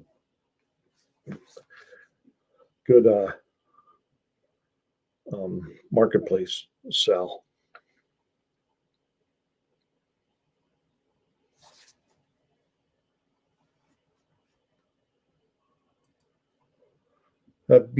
BGEPR 109 is great stuff, Buck, for cleaning out old engines, especially piston ring grooves. I buy it and use it. When you mean tear it apart and clean it, or are you talking about just pouring it down the carburetor? BG.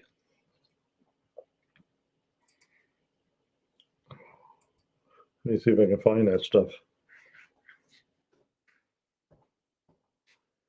EPR 109.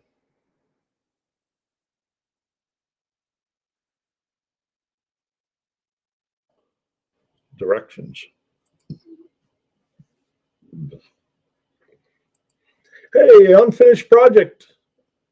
How you doing today? This has an exhaust pipe to the outside. Wow. Like a pellet stove. Cool. And sticky valve guides.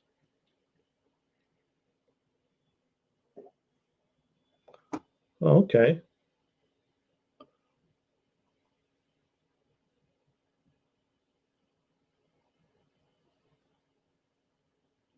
Hey, Amazon has it.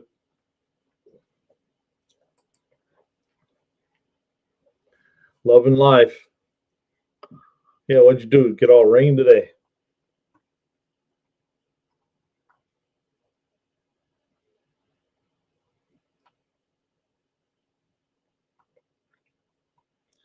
Um,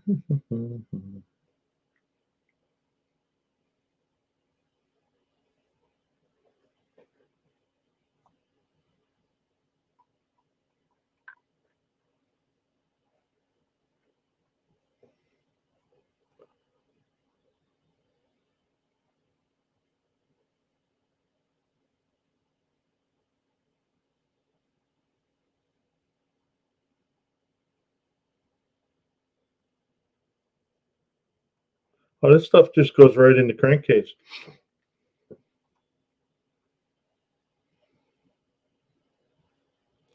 Okay. Chilly rain, but I refuse to go down. Sup, UP? PPG? Okay, Buck. For professional use.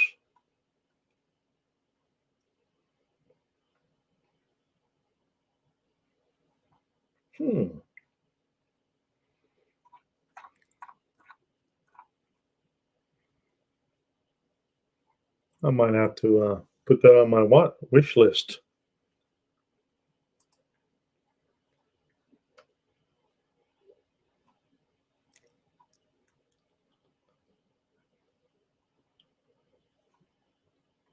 Add to list. There we go.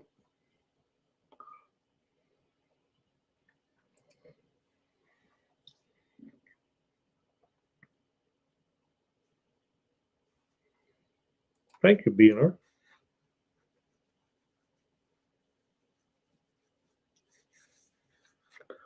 Factory approved. Cool.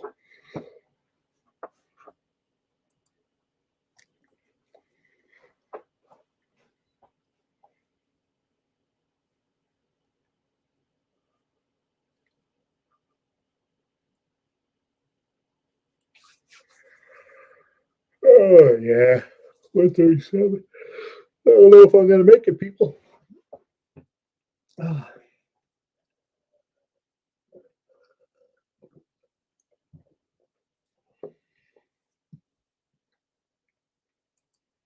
Max Wedge is sitting at 206 subscribers. Let's get him to 500, people. There's his link. Don't forget to check out Max Wedge, Dick Dastardly.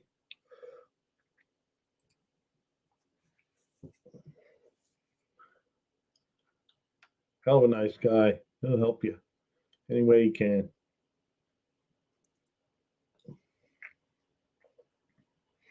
Yeah, maybe next week. Well, once you see my, I get the flyer for No Name Nationals. That's when we'll start reviewing the channels. Hey, there's mostly old parts. Hello, Ron. Good evening, folks. Got 2 more today. Woohoo!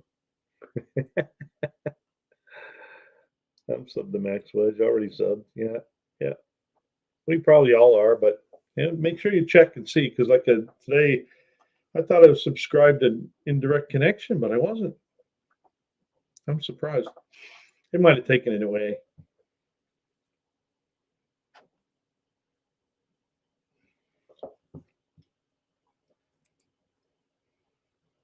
I just double checked. I'm subbed to Max Wedge.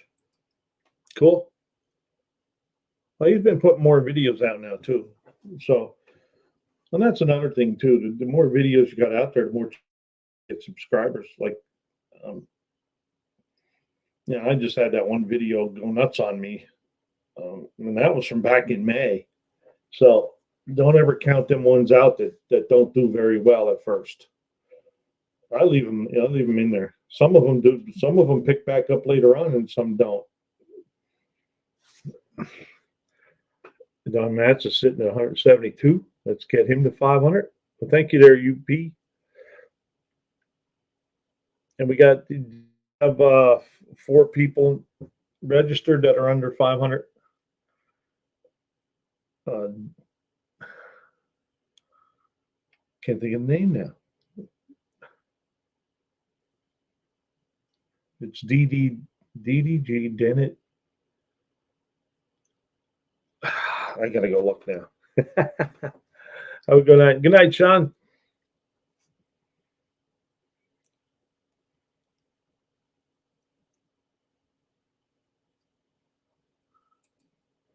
Where the heck did you get the idea of loading the engine hoist? I didn't want to open the door and get cold. That's why. But that's how I put the 455 in the buck too. But another thing too, Ron, is that engine hoist I have has swivels on all four, so it's easier. With, I mean, if you have just straight wheels on the front, I use a pry bar right at the wheels, and I move the lift where I need it. Then it Dreams Garage. That's it. Thank you, there, Unfinished Project. But yeah, I've done that. I've done that before. I took the wheel off, and I was able to get in there that way.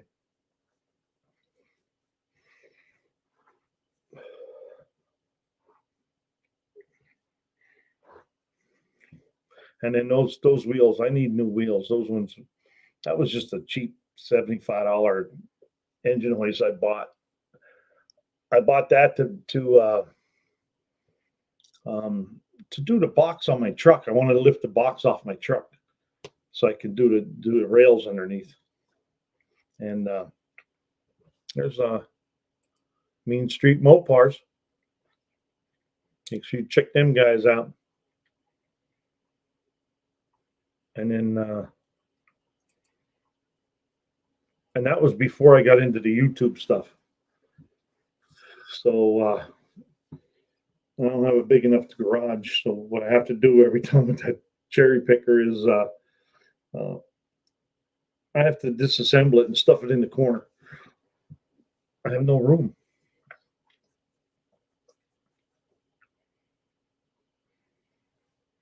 So this is Ty Higgins. Absurd Ty Higgins. Absurd Ty Higgins. He's a friend of Daddy's Money Garage crew. Nick the Van Man, and then Technician Troy. Indirect Connection is the other guy. That's Jason from Rabbit Transit Garage. He's at like 173 or something now. He started out today with 170, and he got like 3 on the live earlier. But we'll be jumping back into it. I usually do six on a Saturday.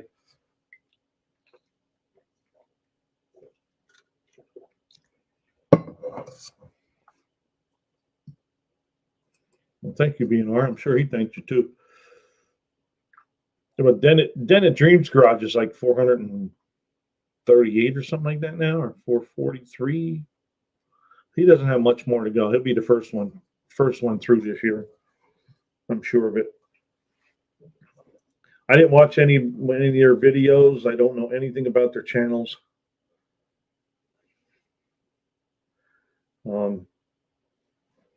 So hopefully by next week I will. I don't like to review a channel unless I watched them. Just subbed Indirect Connection. Oh, cool. Yeah, I raced him last year, Ron.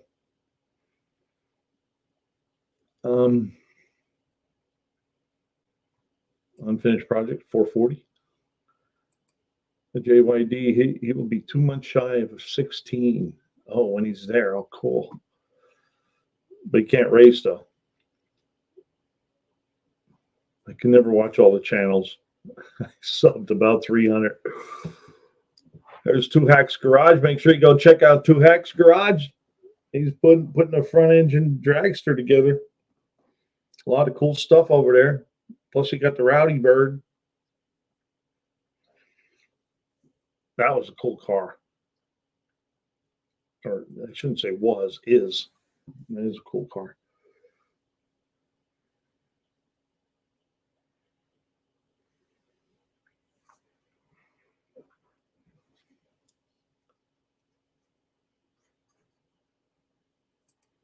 What's he have there? A squirrel.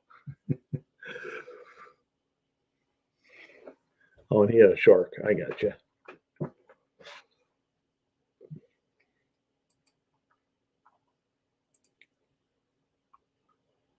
Mostly all parts Ron. Make sure he's the voice of the No Name Nationals. Make sure you check him out.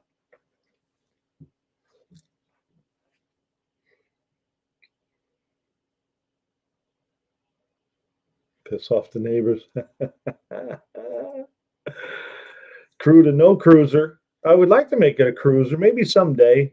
Streets, I wouldn't be street strip. I would just say strip. Dirt drags. I never thought about dirt drags or piss off the neighbors. Right now, the goal, Ron, is to get it to the No Name Nationals. And then we'll, you know how goals are, they're always changing. So, but if I can get it running enough to go take her down the track, I mean, there's so much stuff I need to buy yet, you know, but, yeah, I'll need some slicks and front tires and rear slicks and, you know, just a whole bunch of stuff. But I mean, I don't need that stuff just to run it down the track. I could just put regular tires on it and take it down just to play around. What does he say? Buy him a beard and shave his head. He could pass as you. Who are you talking about? There's Junkyard D's link. Make sure you check out Junkyard D's. And there are Ducksters in the house. Never fear. Have no fear. The Duckster is here. BNR just subbed. Thanks, BNR. Lex Luthor or East Coast Johnny Sins. I'm perplexed tonight. Jive Hive Jeff.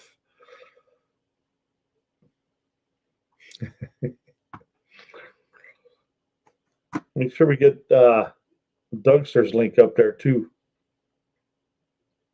Let's see if I can beat Unfinished Project to the link.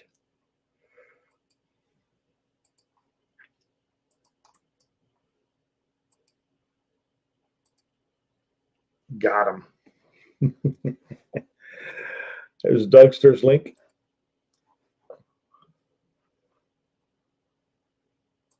Oh, talking about young to Jeff. He won't be quite old enough to run the monkey. Oh, I got you. All right, I'm picking up what you're putting down now. Let's give him a beard and shave his head. I'm sure you don't realize this because he's such larger than. The Dougster has only 81 subs. He makes awesome videos and deserves more. Well, thank you, Unfinished Project. I'm sure Dougster thanks you too. And there's Dougster's link again.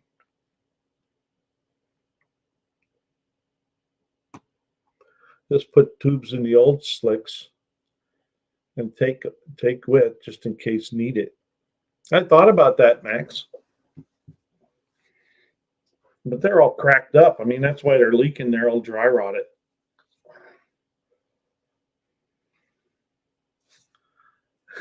Yes.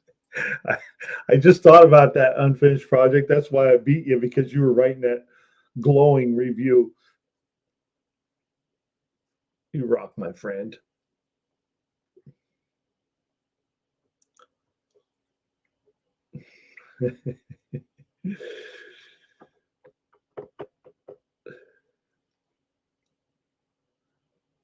I hope to go to some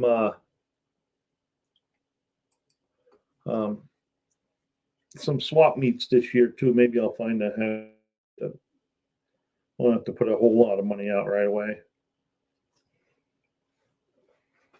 No, the ones on my car now. Oh, I got you.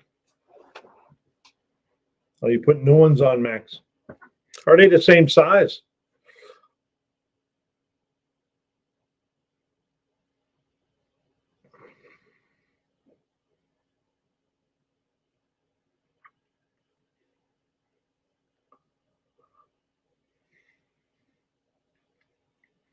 Okay, so Ron's goal this year is to get the Roadrunner over 108 mile an hour in the quarter and knock down 18 miles per gallon on the highway with the same 323 gears. Thus far, I'm at 105. Well, you're not far away there, dude.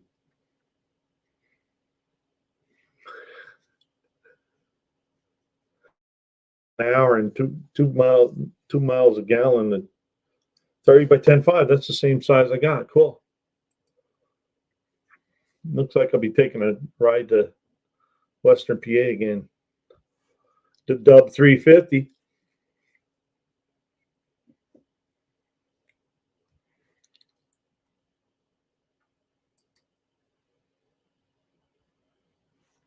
Yes, Max, I'll definitely get a hold of you. I keep that damn Dodge with the 4-speed really has been on my mind, but man, I just can't do it.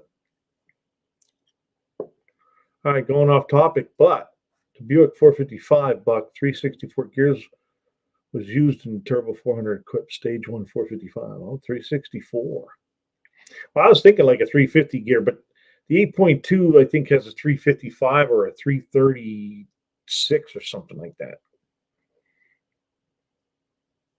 So I was going to shoot for maybe the 336s. I would rather run it on the highway more than anything. That's just a nice cruising car, and I can't wait to get out there and beat on it a little bit with that 455 in there.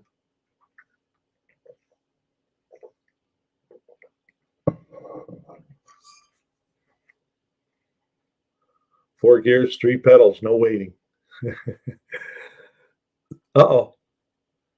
Crew cab Dub 350. Look out.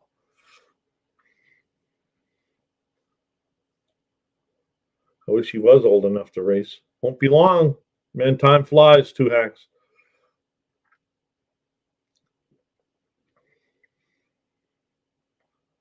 He'll have to go to the 2025 No-Name Nationals.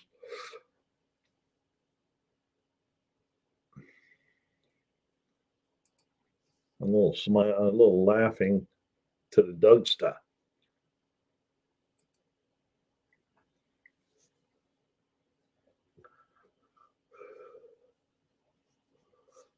Yeah, No-Name Nationals 25. Yep.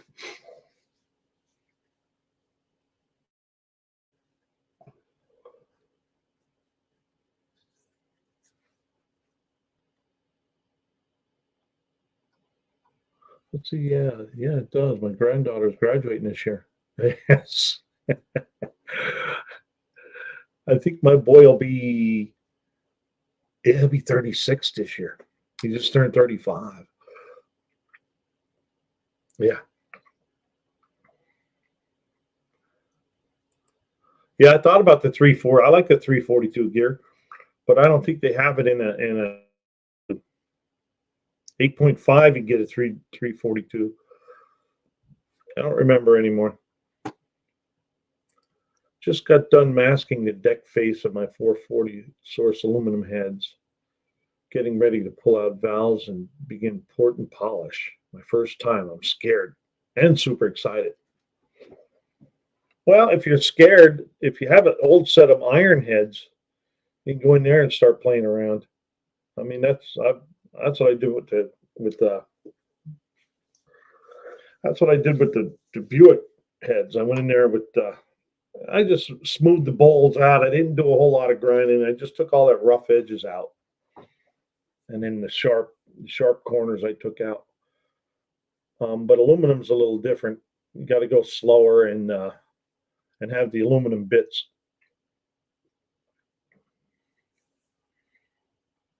Because I was doing my intake, and you get too fast, that aluminum goes away quick, not like the iron.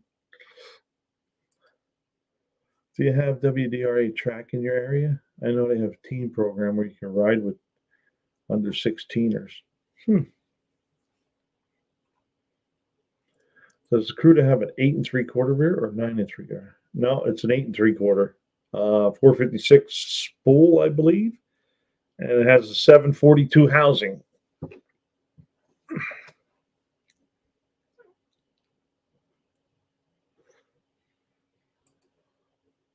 drinking port and polishing my nails. Max's wedge is 42 and his daughter is 41. I said his son is 42.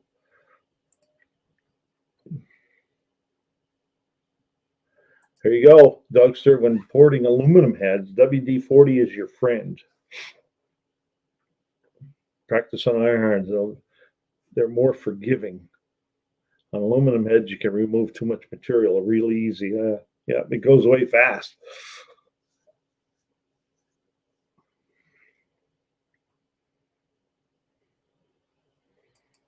Yeah, that's an 8. I don't have an 8.5 though. BNR, I have an 8.2.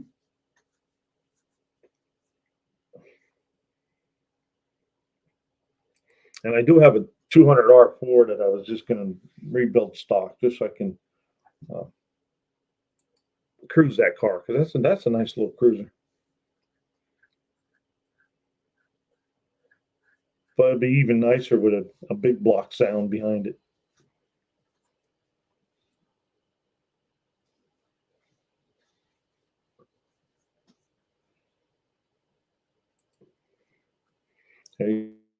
Information. That's the blend sand roll. Carbide bits will remove a lot fast on aluminum. Yep, ask me how I know. I was just doing the intake though.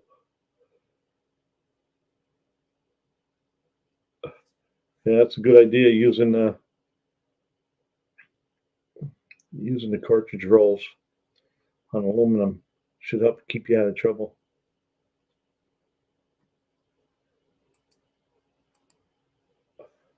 Yeah, thanks BNR, but I will that's way down the road.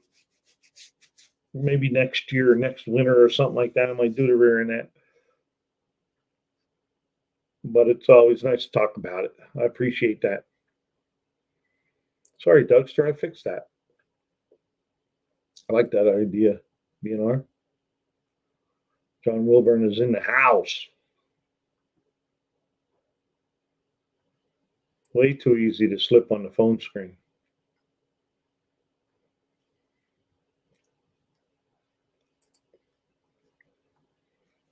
Boom, boom, boom, boom, boom.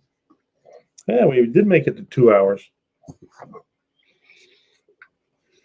Cool. Way too easy.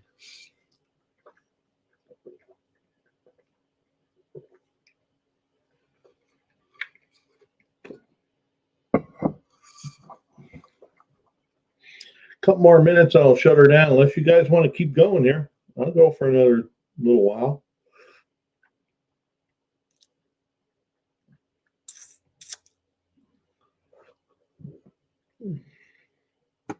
Yeah, and they make those cartridge rolls in all different sizes too. You just need the tool to put them on. Action Auto Parts. Hello, Jamie Phillips.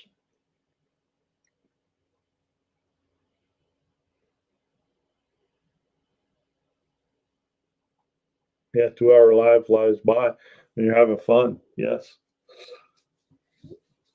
There's Action Auto Parts link. Go check him out. And he's got parts if you're nearby.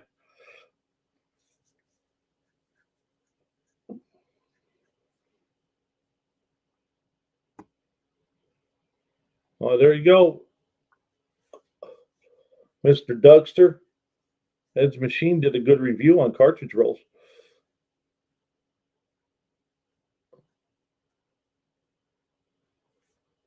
Let's roll. I have a Mandrel and 2060 grit sandpaper roll just bought last week. Cool. He's already on it, dude. Have any of you folks swapped drop leg boosters into a Holley 4150 or 4160 carb that was not originally equipped with them? How bad of a job is it? I wouldn't know. Anybody else know? Anybody else help out, Ron?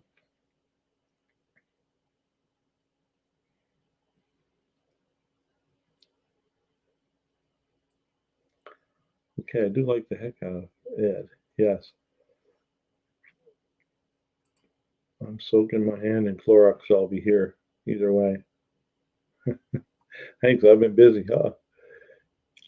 Yeah, I see your videos. You're always getting a new car for their new vehicle for that. A lot of years. So, does anybody have any information on Holly carburetors for Mr. Mostly Old Parts Ron? If you swap the drop leg boosters into a Holly 4150. Ron, I never had to unswedge them, but I can get you in touch with Andy Wood. There you go. Yeah, he would know.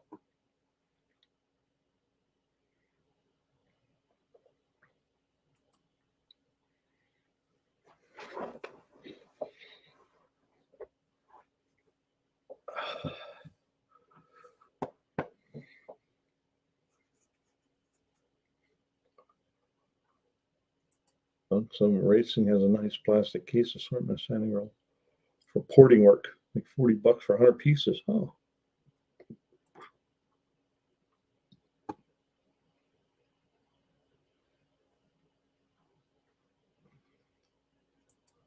Unswedging them isn't hard. It's reswedging I'm having issues with.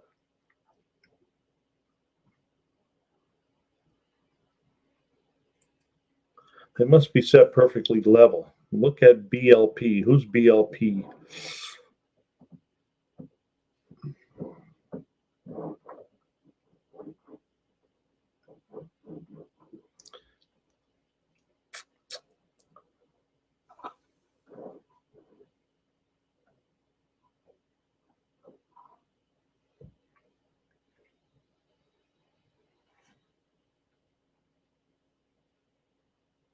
Right, hollered Andy. I trust his advice. Yes, so would I.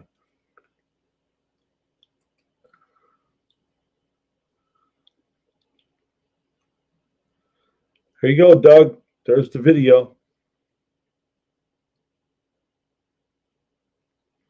BLP is bologna, lard, and pickles.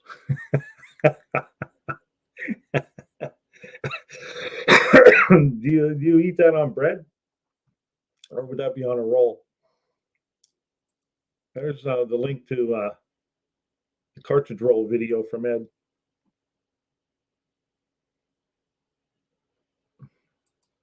Bo Laws Racing in Florida, Buck. I try not to. Ed makes great meals too.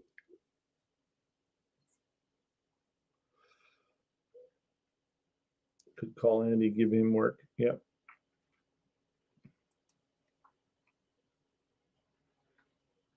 Never heard of Bo Laws Racing.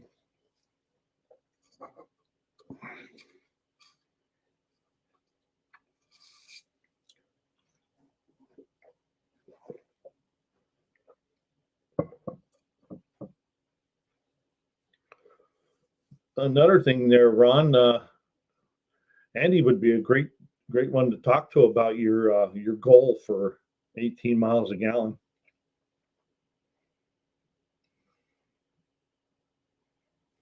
BLP used to supply NASCAR before they went EFI. Bo knows.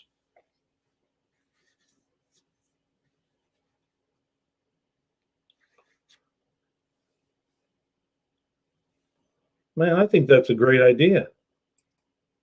A potluck dinner. Isn't that sort of what Dallas and stuff did when they were making them ribs and stuff? Everybody just got together and start cooking and eating. But that sounds like a cool idea for Saturday after the race.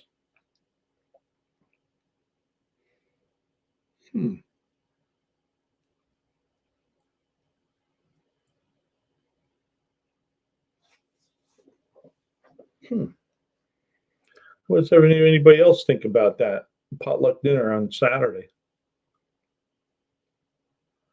Junkyard D says that's a great idea.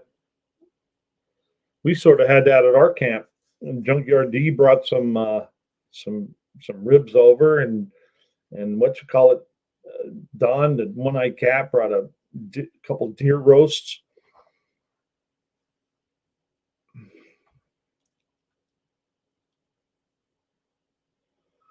Well, Dallas did a great job, but it was kind of chilly that night. Not many joined the festivities, but I didn't even know those festivities were going on at the time. Just like last year, John Cope had a little hot dog thingy going on, and I missed it because I wasn't paying attention. But if everybody knows about it, like it was announced or something, maybe we can do something a little better about that. We'll have to talk about it through the year. BLP, Beautiful Little Princess. I've got to learn a good bit about carbs from Andy. Ron needs his idle circuit restrictor trick. We kind of did that first year. Lots of people cooking there for sure. Yes, yeah, we were cooking the whole time.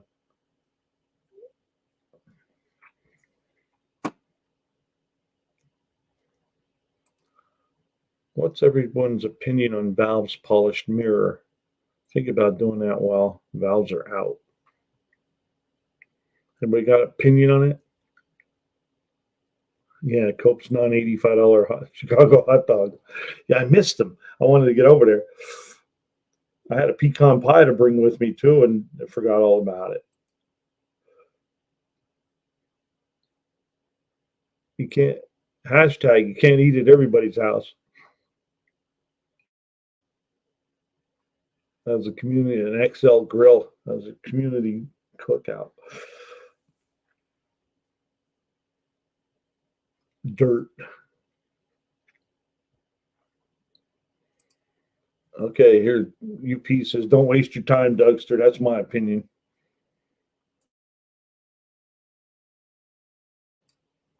Oh, Dallas even called it a community cookout. Oh, okay.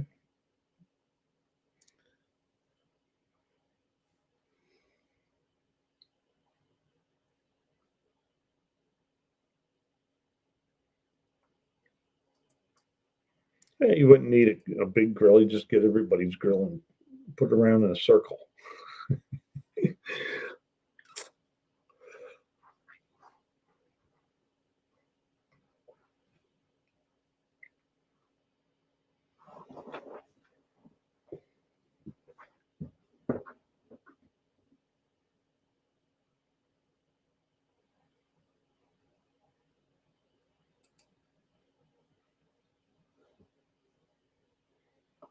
I'd be happy to bring my big Weber grill and plenty of bratwurst and Italian sausage. Oh, and peppers and onions and kraut. And BNR says, don't do it, Doug. Unless the titanium valves, today's special DLC coatings. And there's a name for that.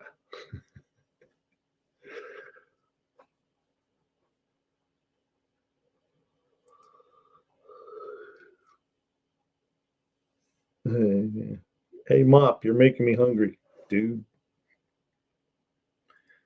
Well, anytime you talk bratwurst, Italian sausage with peppers, kraut, yes. Yeah, I could get hungry too.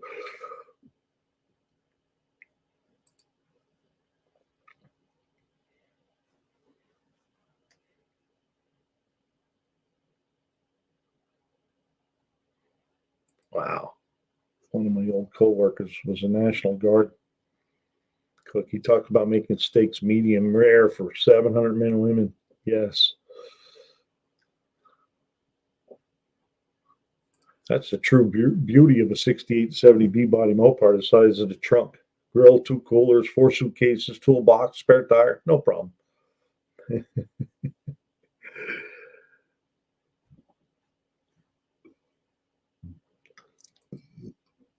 There's Michael Blacktree's link.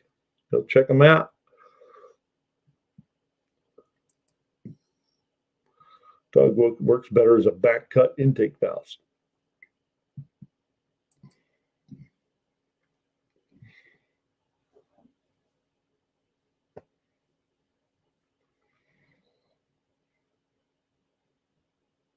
Yes, Doug, and I think Ed did some videos on those heads that you're working with too, on what he did, because he did one for I think he did a set of them for just Mopar Joe.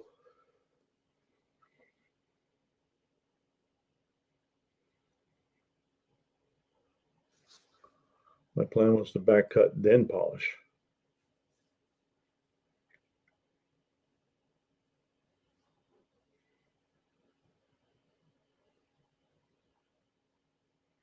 Back cut intake valves, exactly used kept secret. I mean, 1500 horsepower, more all out racing. Yes, definitely back cut, but not the exhaust.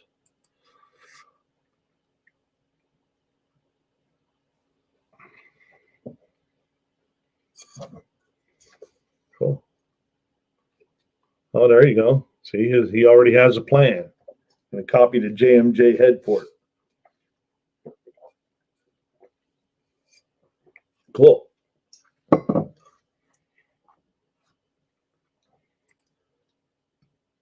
Dang it. I thought they said front cut. No wonder.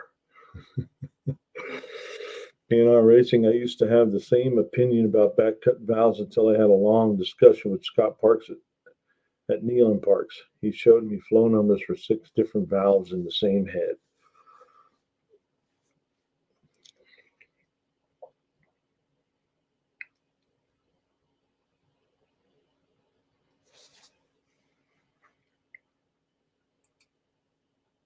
Discuss back the phone back cut intakes. Hey guys, hello Mark, how we doing tonight?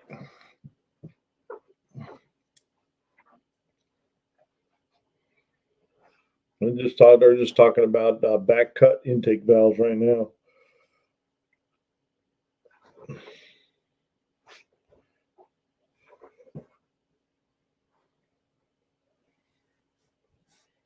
I never got that deep in all that stuff.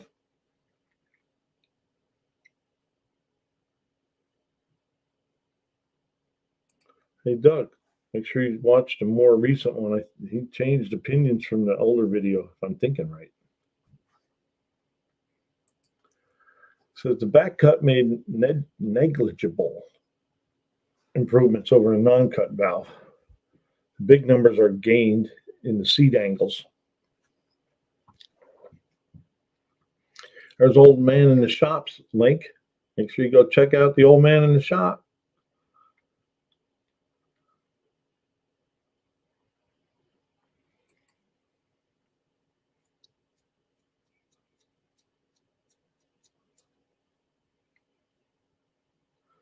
Good tinking.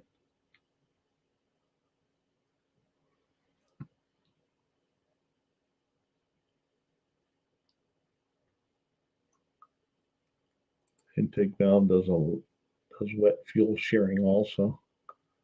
Valve curtain area. It does a lot. Yeah, I like watching Ed.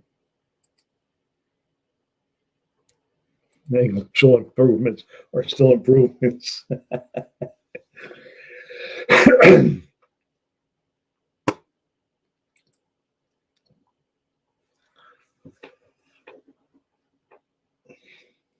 But did you watch the Linda video last week? Yes, I did, but I watched it on TV and I got to watch it later. I didn't get to watch it live. I had the notification on, but I guess I was at work. Did you watch? Yes, Mark, the 455 is running, but it still needed a whole lot of little odds and ends to do. I just wanted to get the cam broke in and just get it running so I could drive it around the yard. But it's been parked for a few months now out there. I still have. I just had my white pipe from the little 3.8 liter cobbled together just so I can run the engine with some kind of exhaust on it. But I still have to tune the carburetor and set the timing, and I have to hook up a PCV valve, just little stuff like that. Got to get exhaust put on it. But she's running. Backwoods Custom Crap. Hey, evening, y'all.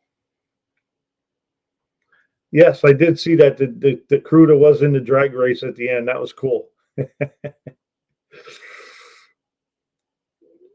I thought, hey, look, there's a Cruda. I'll be right back. Got to grab a beer. All right, we'll be here. There's Backwood Custom Craps link.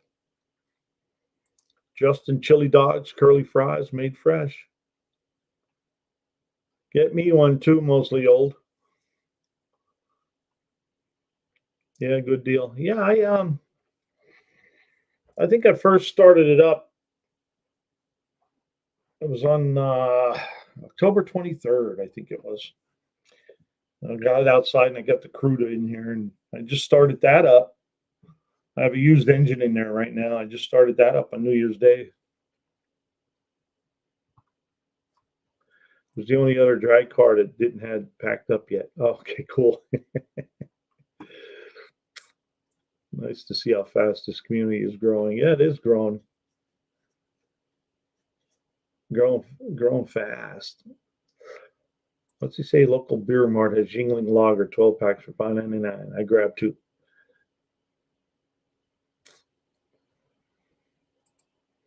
I'm sorry that it's running, by the way. Congrats. The big buck 455. Is that a 440? Nope. I ended up with a 400. I actually ended up with 2 400s.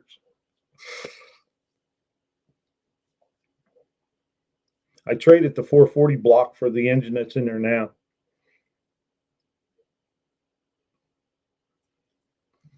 So I would like a 440, but we'll see. I was thinking that other 400 engine I have, I can build a 451 stroker. I mean, that's a lot of cash, though. And that's probably which way I'll go. I doubt very much I'd have that built and together for No Name Nationals.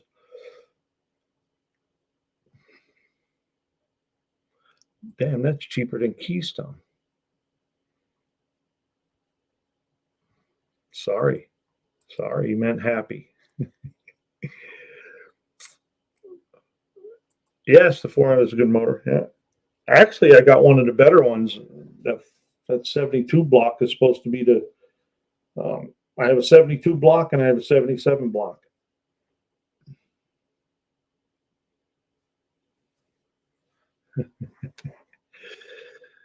But the 72 block is supposed to be a better block.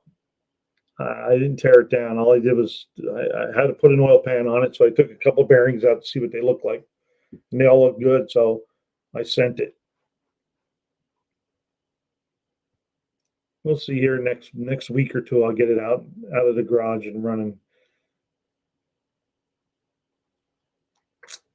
It just scares me to run a new engine inside my house garage.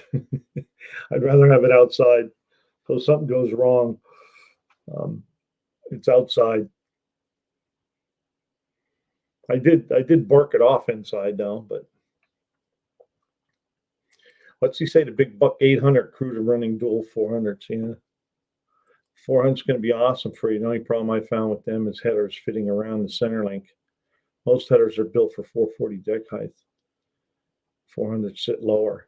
That's the issue. Yeah, I was checking into it. It looked pretty close to that center link, but the headers that came with mine, I don't know what they're from or what company makes them or anything, but they fit in there nice.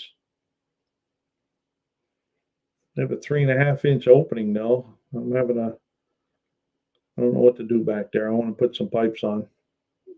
At least like a 2-foot extension on it.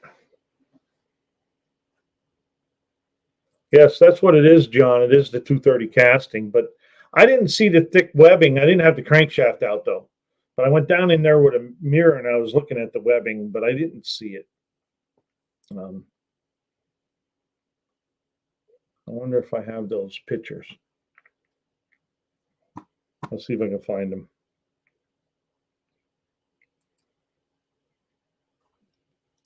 Oh no, I sent them on, yeah, they wouldn't be in here. I don't think I sent them in Gmail. Yes, it's just a stock with a dual plane 4-barrel aluminum intake on it.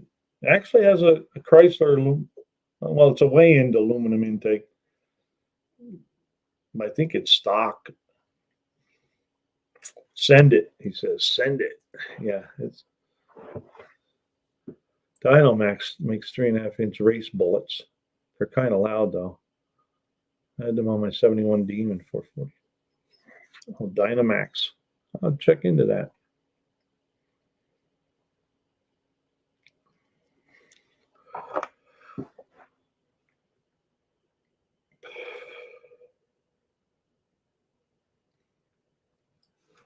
The stock 400 is a lot of fun. That's what Max just told me. We're going to find out. Because I got so much other work to do. I got fuel lines to run.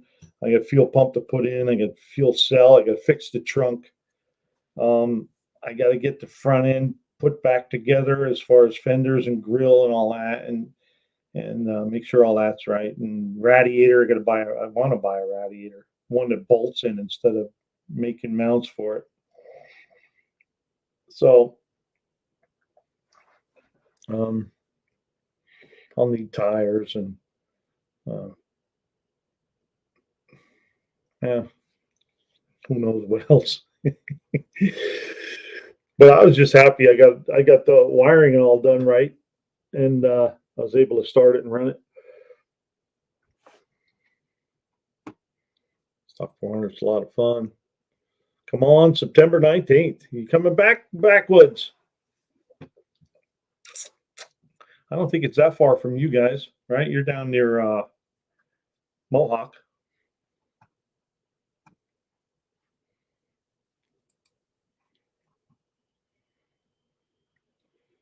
You're gonna bring a vehicle back that we got to get started.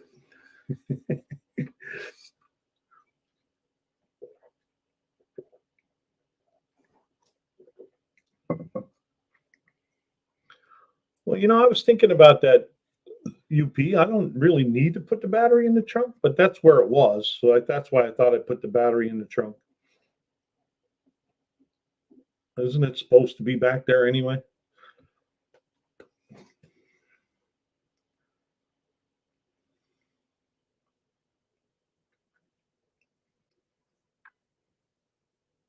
Another thing with running the battery up on the passenger side is the cable's got to go through the header. So I think I'm going to run it in the trunk anyway. Put a shut-off switch back there.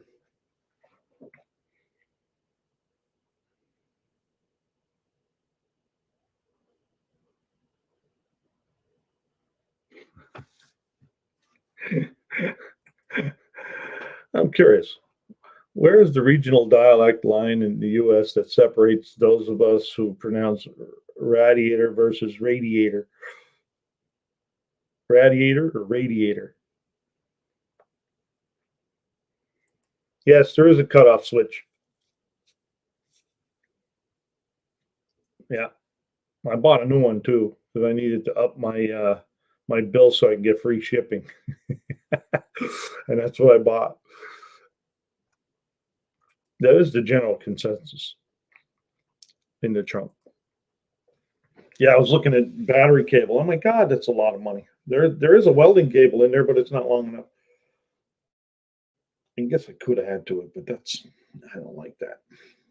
I'll just buy battery cable. How about water, and water, and water.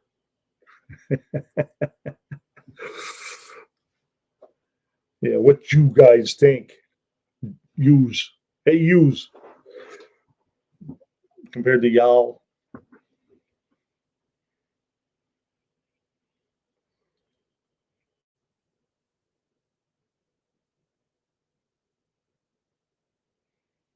My grandmother pronounced it radiator.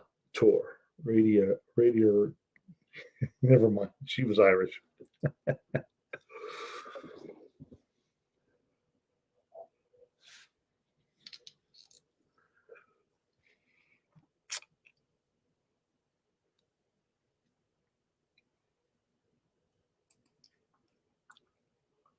Boom, boom, boom. Hey, there's Buster Rated Garage. Hello, Chris. Crew's looking sick, Buck. Hey, there's Ron Kirkpatrick. Hello, Ron. Good to see you. My birthday's coming up. Happy birthday, Justin. Just in case I miss it.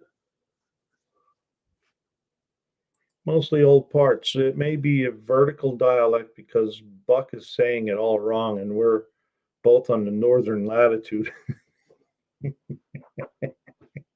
It's radiator. I'm watching some cable on the auction right now, Buck. I'll let you know how it turns out. Enough for both of us. Oh, cool. Yeah, I'll take a trip down to see you. Yeah, because I found, I think it was 2 gauge and 25 foot. They wanted $64 on Amazon, and everywhere else it's like 85, 90. Crew got Linda off the line.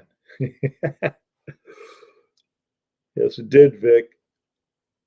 My birthday's the 18th. Oh, happy birthday, Ron. In case I miss you. It's on the 11th. 111.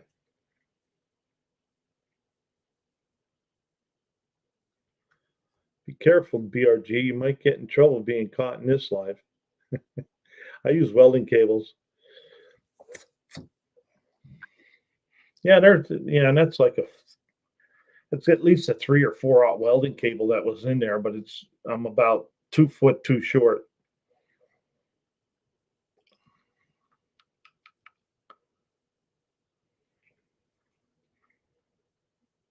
I mean, I could splice it together and make it work, but I thought, nah, I'd rather have a nice clean run all the way up through.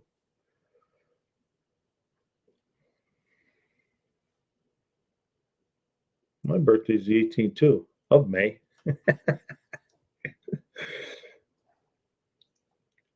Yeah, we coming back. Oh, cool. Yeah, we had a lot of fun last year. Those guys camped right near us, right next to us.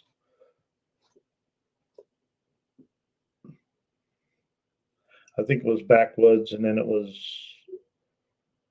Mohawk, and then it was Skip, then it was me, JB,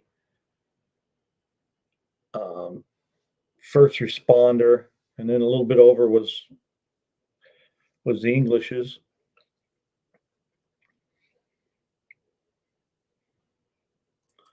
BRG, stay off the dark side. You missed tonight. You called out too. Dealing with a true pro drag racer. You won't beat me drag racing. He called me. I accept it. My dad's an old electrician. He says power runs on the outside of wires, so multi-strand welding cable can handle most of the amps. Yep, he's right. It does run on the outside of the wire. If you ever look at those high tension lines, they have a steel cable right through the center of the cable that holds the weight. Hey, fellers. Hello, Destroyer. How you doing, Eric? Man, I laugh my ass off on Tuesdays. Just want to let you know. That's so much fun. Hey, there's Dean Stevenson. Hello, Dean.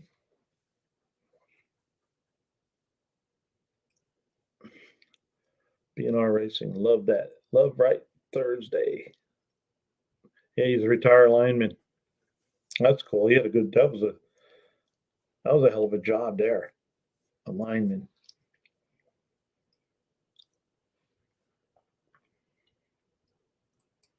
Yeah, but Go and price some welding cable. I was thinking about stopping at a welding shop and see if they have some old stuff laying around. Yes, we have fun.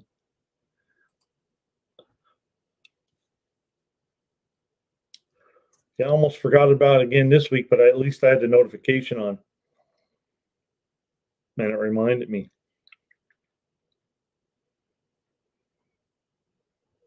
Timopolis, Buck Does It Meister. Howdy. How long a piece you need? I think I was going to get 20 feet. I think I need like 18. I think, I forget. I didn't really measure because of the curves and stuff. I thought I'd get a little bit extra.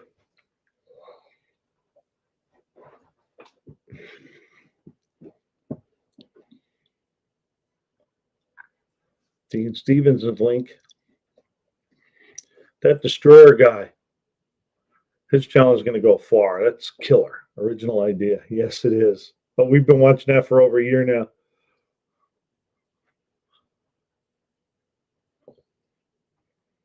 I hope you're locked and loaded. There's Destroyer's link. You have to look at Destroyer's Last Laugh in order to see the Tuesday night meme show.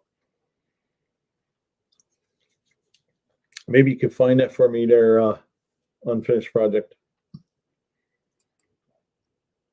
AC has a skin effect that travels the outside as to where DC travels the inside wire. That's why you need to make sure your AC are tight and secure. They vibrate. Aha! I got feet down below my knees.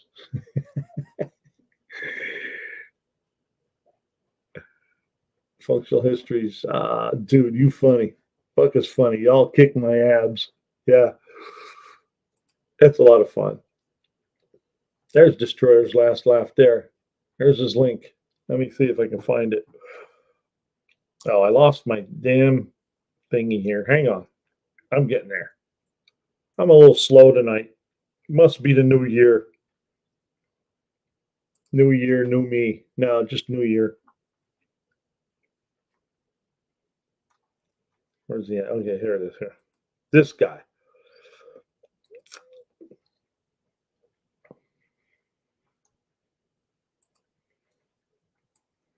If you guys want to laugh your butt off at some it's for mature audiences only. Tim dropped it. There it is. Thank you, Tim. Now we got it twice. Oh, and Unfinished Project got it. I'm slow. You see? See, you guys are fast. I'm only half fast. Bill had a 426 max wedge, stage 3. I would put a live cougar in your neon. Appreciate it. What did I miss? I miss anything? Oh, here, right here. What steps can I take to ensure my 400K mile 1998 Plymouth Neon Espresso 5-speed was stolen soon from my driveway? I would put a live cougar in there. Okay. Well, steel parts. Just take it to the yard. I don't know anything that would even steal that. I'll give you a count of 10. Get your ugly, yellow, no good keister off my property before I pump your guts full of unleaded 87 octane, you filthy animal. Move to Compton. Hey, want to plug? We're friends, right? Hey, I want to plug. We're friends, right? Oh, no problem. Functional histories. I just see every week. I just think everybody knows you and don't think about it. But here's Functional Histories link. Somebody's already going to have it before I get it because, you know, I'm only half-assed. There we go.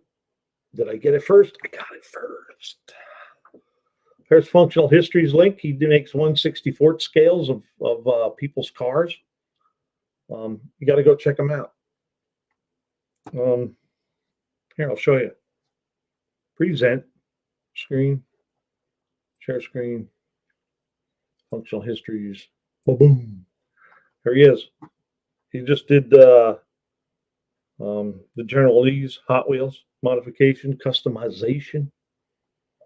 I put it up earlier, FH. Yeah, he did. There you can see the CRUDA. I'll take you to the end. I think it's cool the way he does this. He got all the primer marks on there. Got the big hood scoop, all red oxide primer.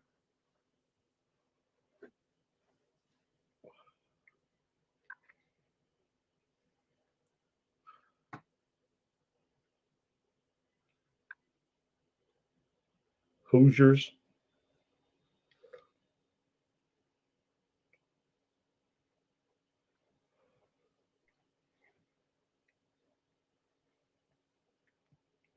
Let's see, where are we going? Go back. And then he just did Busted Radial Garage. We'll show you what we were talking about earlier. Let's see if I can find it. Oh, here we go. There it was there. All right. Let me give you a little bit more. Hang on.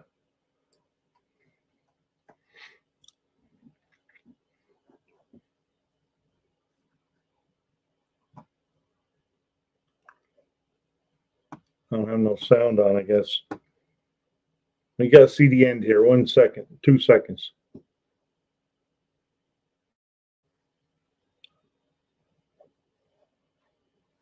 That looks pretty good, though, don't it?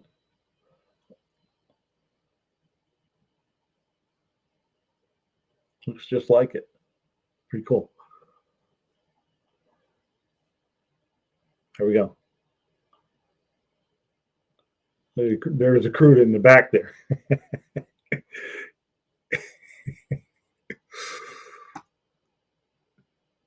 All right. Just thought I'd do that.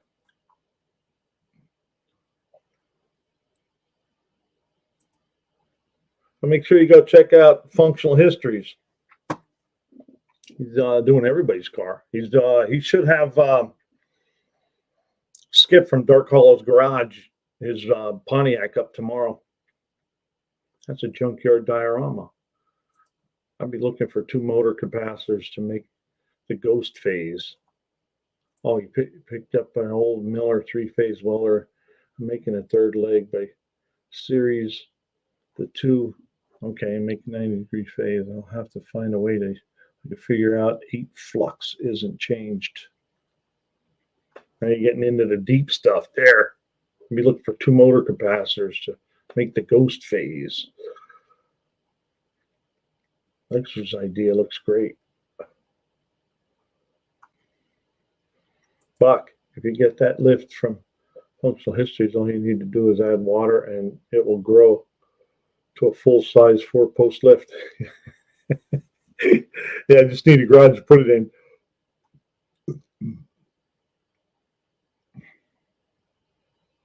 Diorama cha-cha-cha. Did I see Dallas's Thunderbird in that video? I don't know. Functional Histories, was Dallas's Thunderbird in there? A Functional History. What happens when Godzilla arrives? But seriously, that's pretty awesome. It is. Yeah. I had to make one of the CRUDA the way it is now, and then hopefully in a couple of years, after I straighten some more stuff out, we'll get another one made. So we'll have a chronological CRUDA. Well, just found out my KD Tools valve spring compressor doesn't have enough chooch to remove the keepers. Gave her all I could and couldn't remove them. There's some serious springs in these. Skip's Dark Hollow Garage link. What's he say? Glad you guys like it. Dean, I have a Godzilla Nissan. Is that what you mean?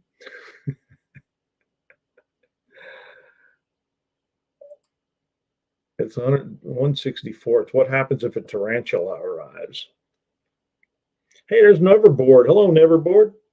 Hey, Buck and everyone else. There's Neverboard's link. I want to know who won. Well, I did. It's a mystery. Thanks for the link. Dallas is T-Bird. Don't think so. I guess he didn't talk to Dallas yet. He'll be he comes down to No Name Nationals. He's going to be a pretty popular dude. You know, everybody be over at his camp. Bring a bunch of matchboxes with you so you can show them off. Dexter, get a Lyle. Dexter, always buying better tools. All right, I'm caught up.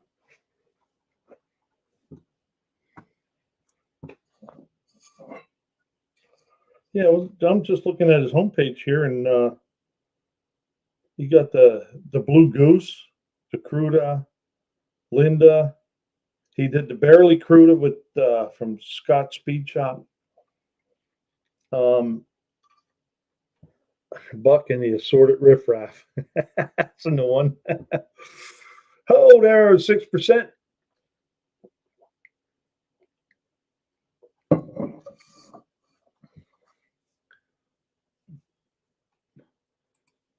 Okay, functional histories. Or functional histories, your smoke alarm drops down unannounced. It would be like intergalactic planetary.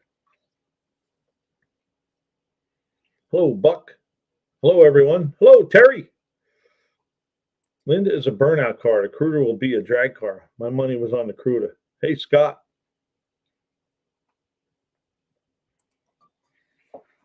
This one was Freyham. I have that going for me. Okay.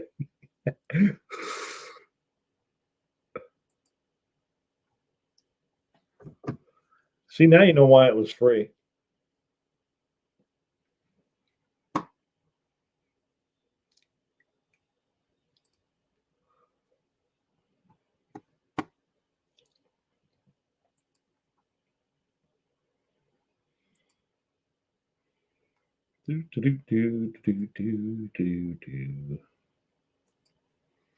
All right, what I miss?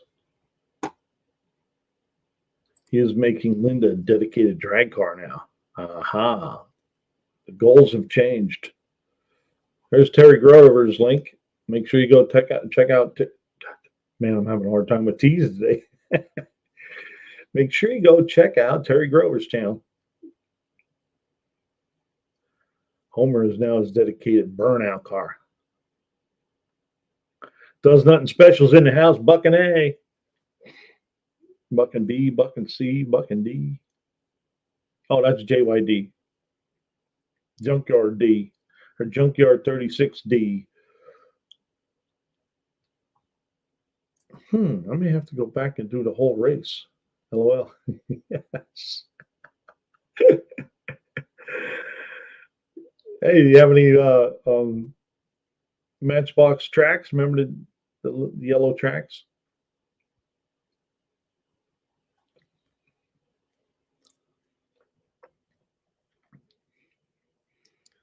You can do that with a bunch of cars, you know it. Pretend you do a whole No Name Nationals at your house.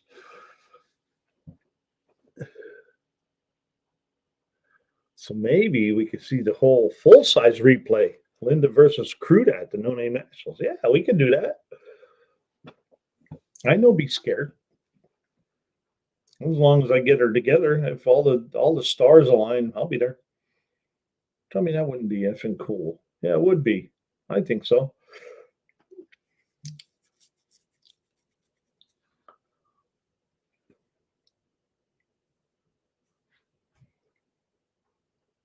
There you go. Terry Grover is a porter. Check out his channel. He's getting ready to epoxy an intake.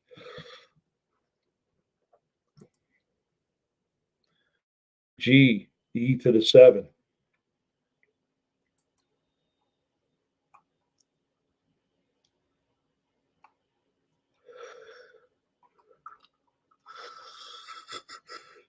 Well, now we're going on 3 hours. I didn't think I'd make it to 2.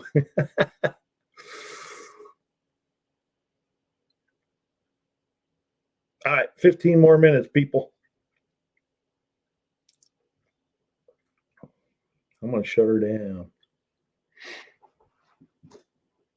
But that would be cool, though, wouldn't it?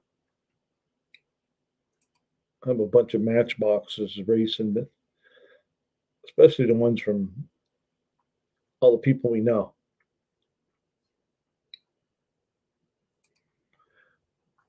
What's he say? Wait till you see the guy's mouse nest I pulled out of the Dodge tonight.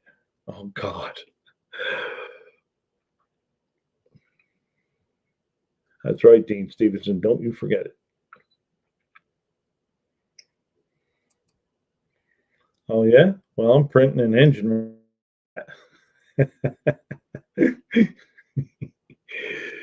Call UP, I will. A Porter. I got some luggage you can pick up, Terry. E7 460 heads. 86%. How are you?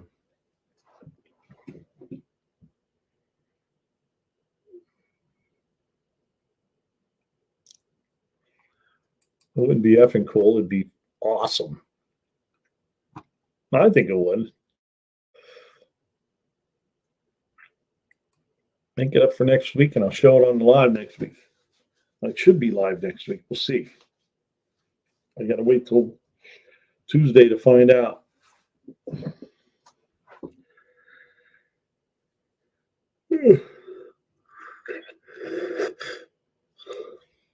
Let's see if the snow's gone by. Editing the Chandler video for next week. That's what I should be doing too. Editing a video. Yep, it's gone. Like I sent tank pics and some measurements. Cool, Max.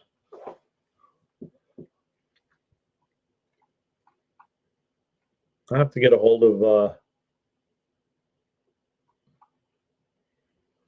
I'll have to text him. I haven't talked to him in a while anyway.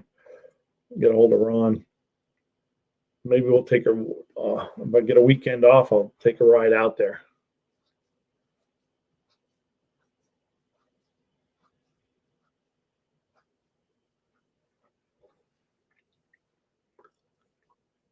I actually thought about setting up a diorama for a show next year.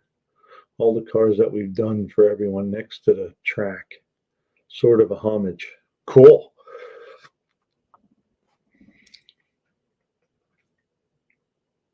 So New Valve Spring shopping we go.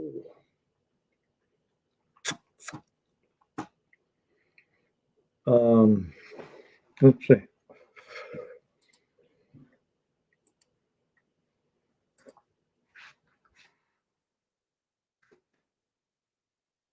I've seen them on Amazon. I don't know if you have an Amazon account or not.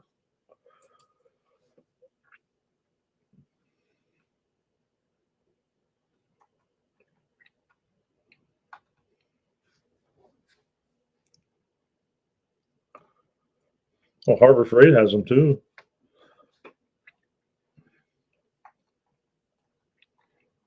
I just put this picture up. It's I think Harbor Freight it's $60.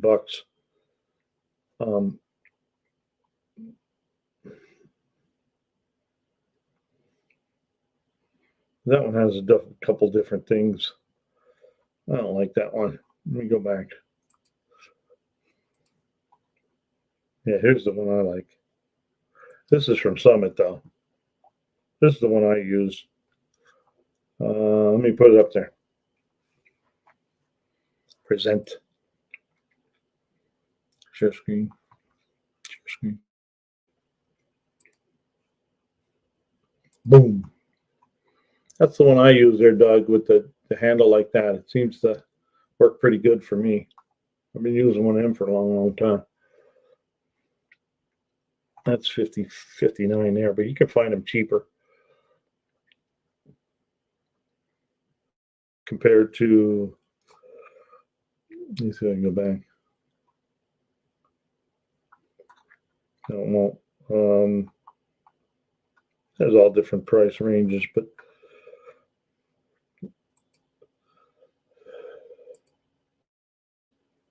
no.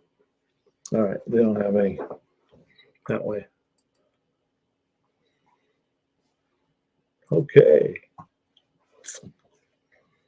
Actually make an air operator one too.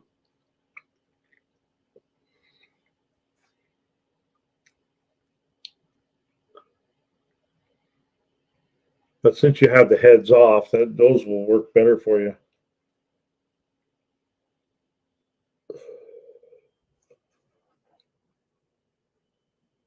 There you go. Lyle valve spring compressor used eBay.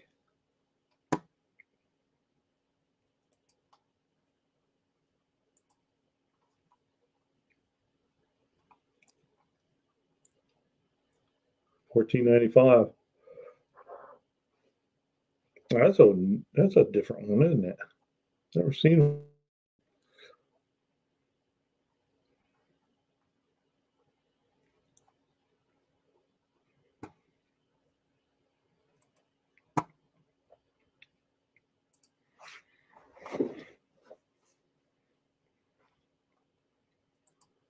Doug, you might need a modern racing on the head style, Pro Air style, $1,000.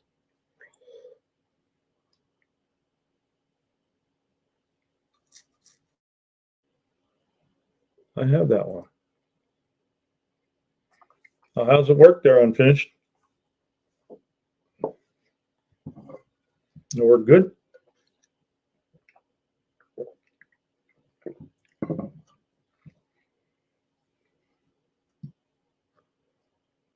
LMS or LSM.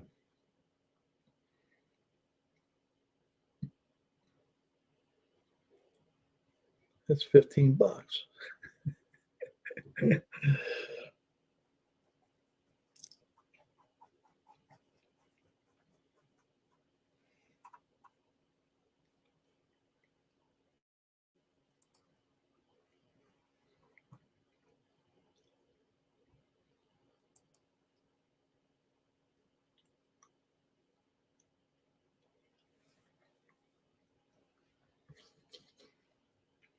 Pro Air style. Yeah.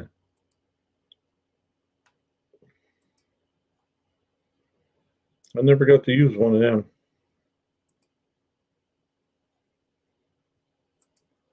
As intended, super nice for in-car valve stem replacement. Valve stem seal replacement. That's what he wanted to say there. I should do that to my Jeep, but I don't feel like it. That's not an easy one to do.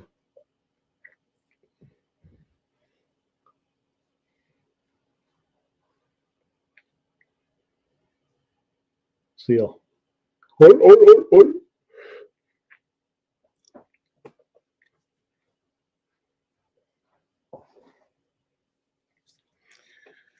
All right, a couple more minutes. We'll shut her down.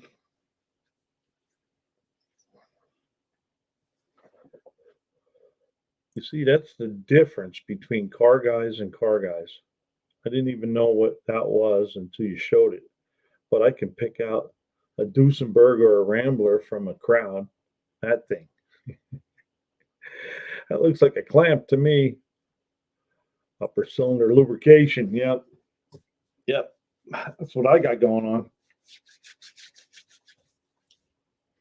Don't smoke or anything, but it just uses oil, and I'm sure that's what it is.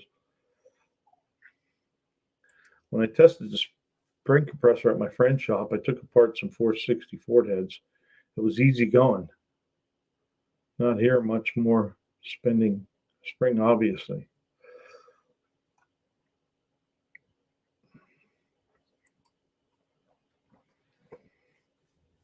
And it probably wants to pop off on you too.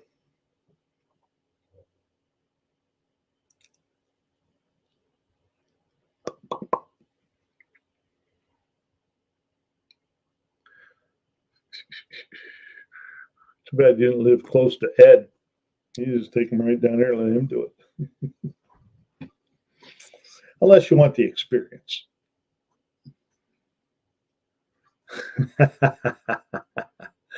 Tiny hands, Duckster. Huh?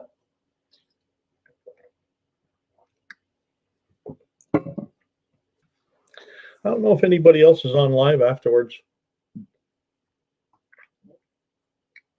I didn't spend much time on the YouTubes today.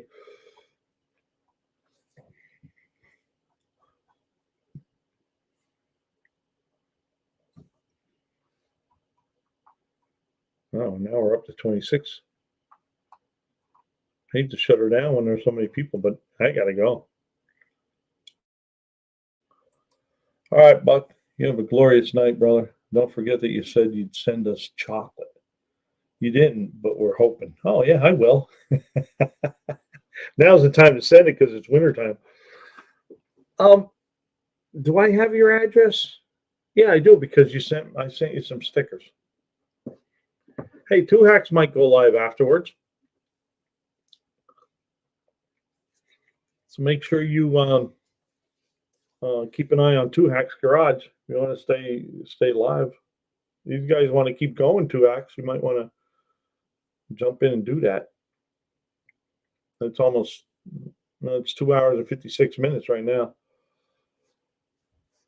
Well, thanks there, John. I have to get a hold of Ed. Always a good time hanging out with you, Buck. Well, thank you there, BNR Racing. There's Peckerwood Customs, late to the party. Hi, guys. Have a good rest of the weekend. Sunday afternoon here. Well, thanks for stopping in for a little bit there, Peckerwoods. Sorry I got here late, Buck. Didn't get notified. God bless you guys. Oh, that's all right, Terry. I didn't. Well, I haven't been doing lives every Saturday, but it's been every other Saturday anyway. Or I missed 2 or 3. Well, the holidays really set me back to Barracuda action at Peckerwood Customs. Go check it out. See y'all later. Come on, Jeff. B&R, I'll jump in with you. What did I miss? I've been listening when I can. And we had a whole lot of good conversation there, Jason. I'm about ready to shut her down now. A couple more minutes. We'll close her down. There's Indirect Connections link. He's in the running for the 500 subscribers for No Name Nationals. Make sure you check his channel out. Don't forget I got my like button. Okay. I keep forgetting I get to like my own channels or my own videos. There's Dougster Wolverine Garage.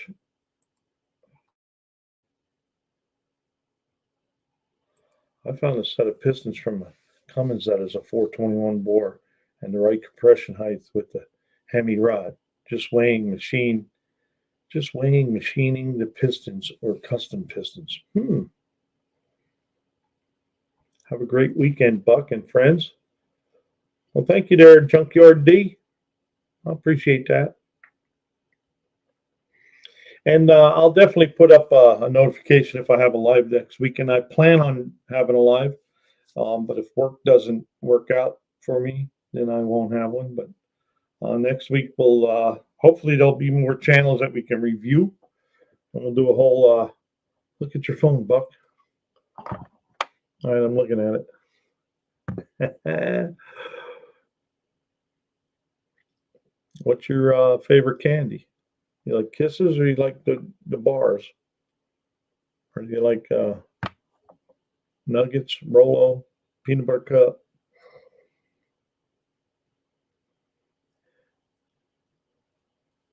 Indirect Connection. Did you ever get the Dart Sport from Stephen Holtz?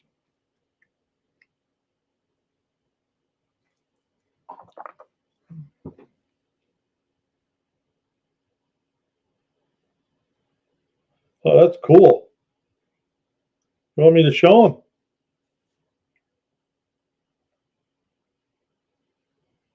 I think they ought to wait for the video. It'll be so much cooler. That's Skip's Dark Hollow Garage. He's going to do tomorrow. The video. So make sure you watch Skip's. Kisses are too small for fat people, man. Yeah, Steve and I are trading for a different darts.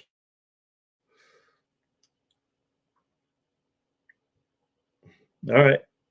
Yeah, because I think I just saw there was a sale going on at work for the Christmas stuff.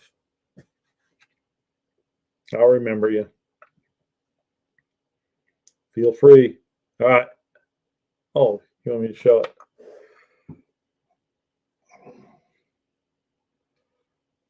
Let's see if we can get that up there. There it is. That's Skip's Dark Hollow. What's he call it? The black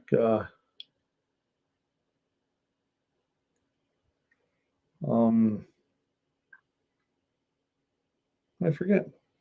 Not the black sheep. Your choice. All right. I'll figure something out for you.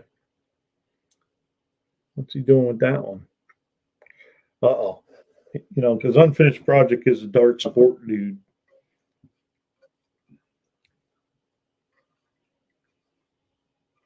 There's Skip's Dark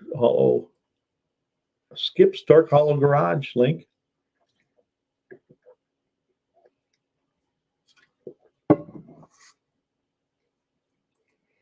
Not sure. I think he wants to make it run and drive. We should encourage him to get it done. Get it done there, Steven. Well, all right there, viewers. I'm going to shut her down here. And, well, and what? I don't know. I lost my train of thought. But anyway, be good. If you can't be good, be kind. And I'll see you all soon, hopefully next week. Good night, everybody. I never really said anything. It's his card doesn't have it. I don't know. He calls it the black sheep or the black something or other. As long as it doesn't end up in the yard. Lars. Dang, we about to hop in. Well, do you want to hop in? Love you, Buck. No, I'm going to jump out. I'm tired. Sorry, Lars. So let's say good night, and hopefully I'll see you next week. End the stream.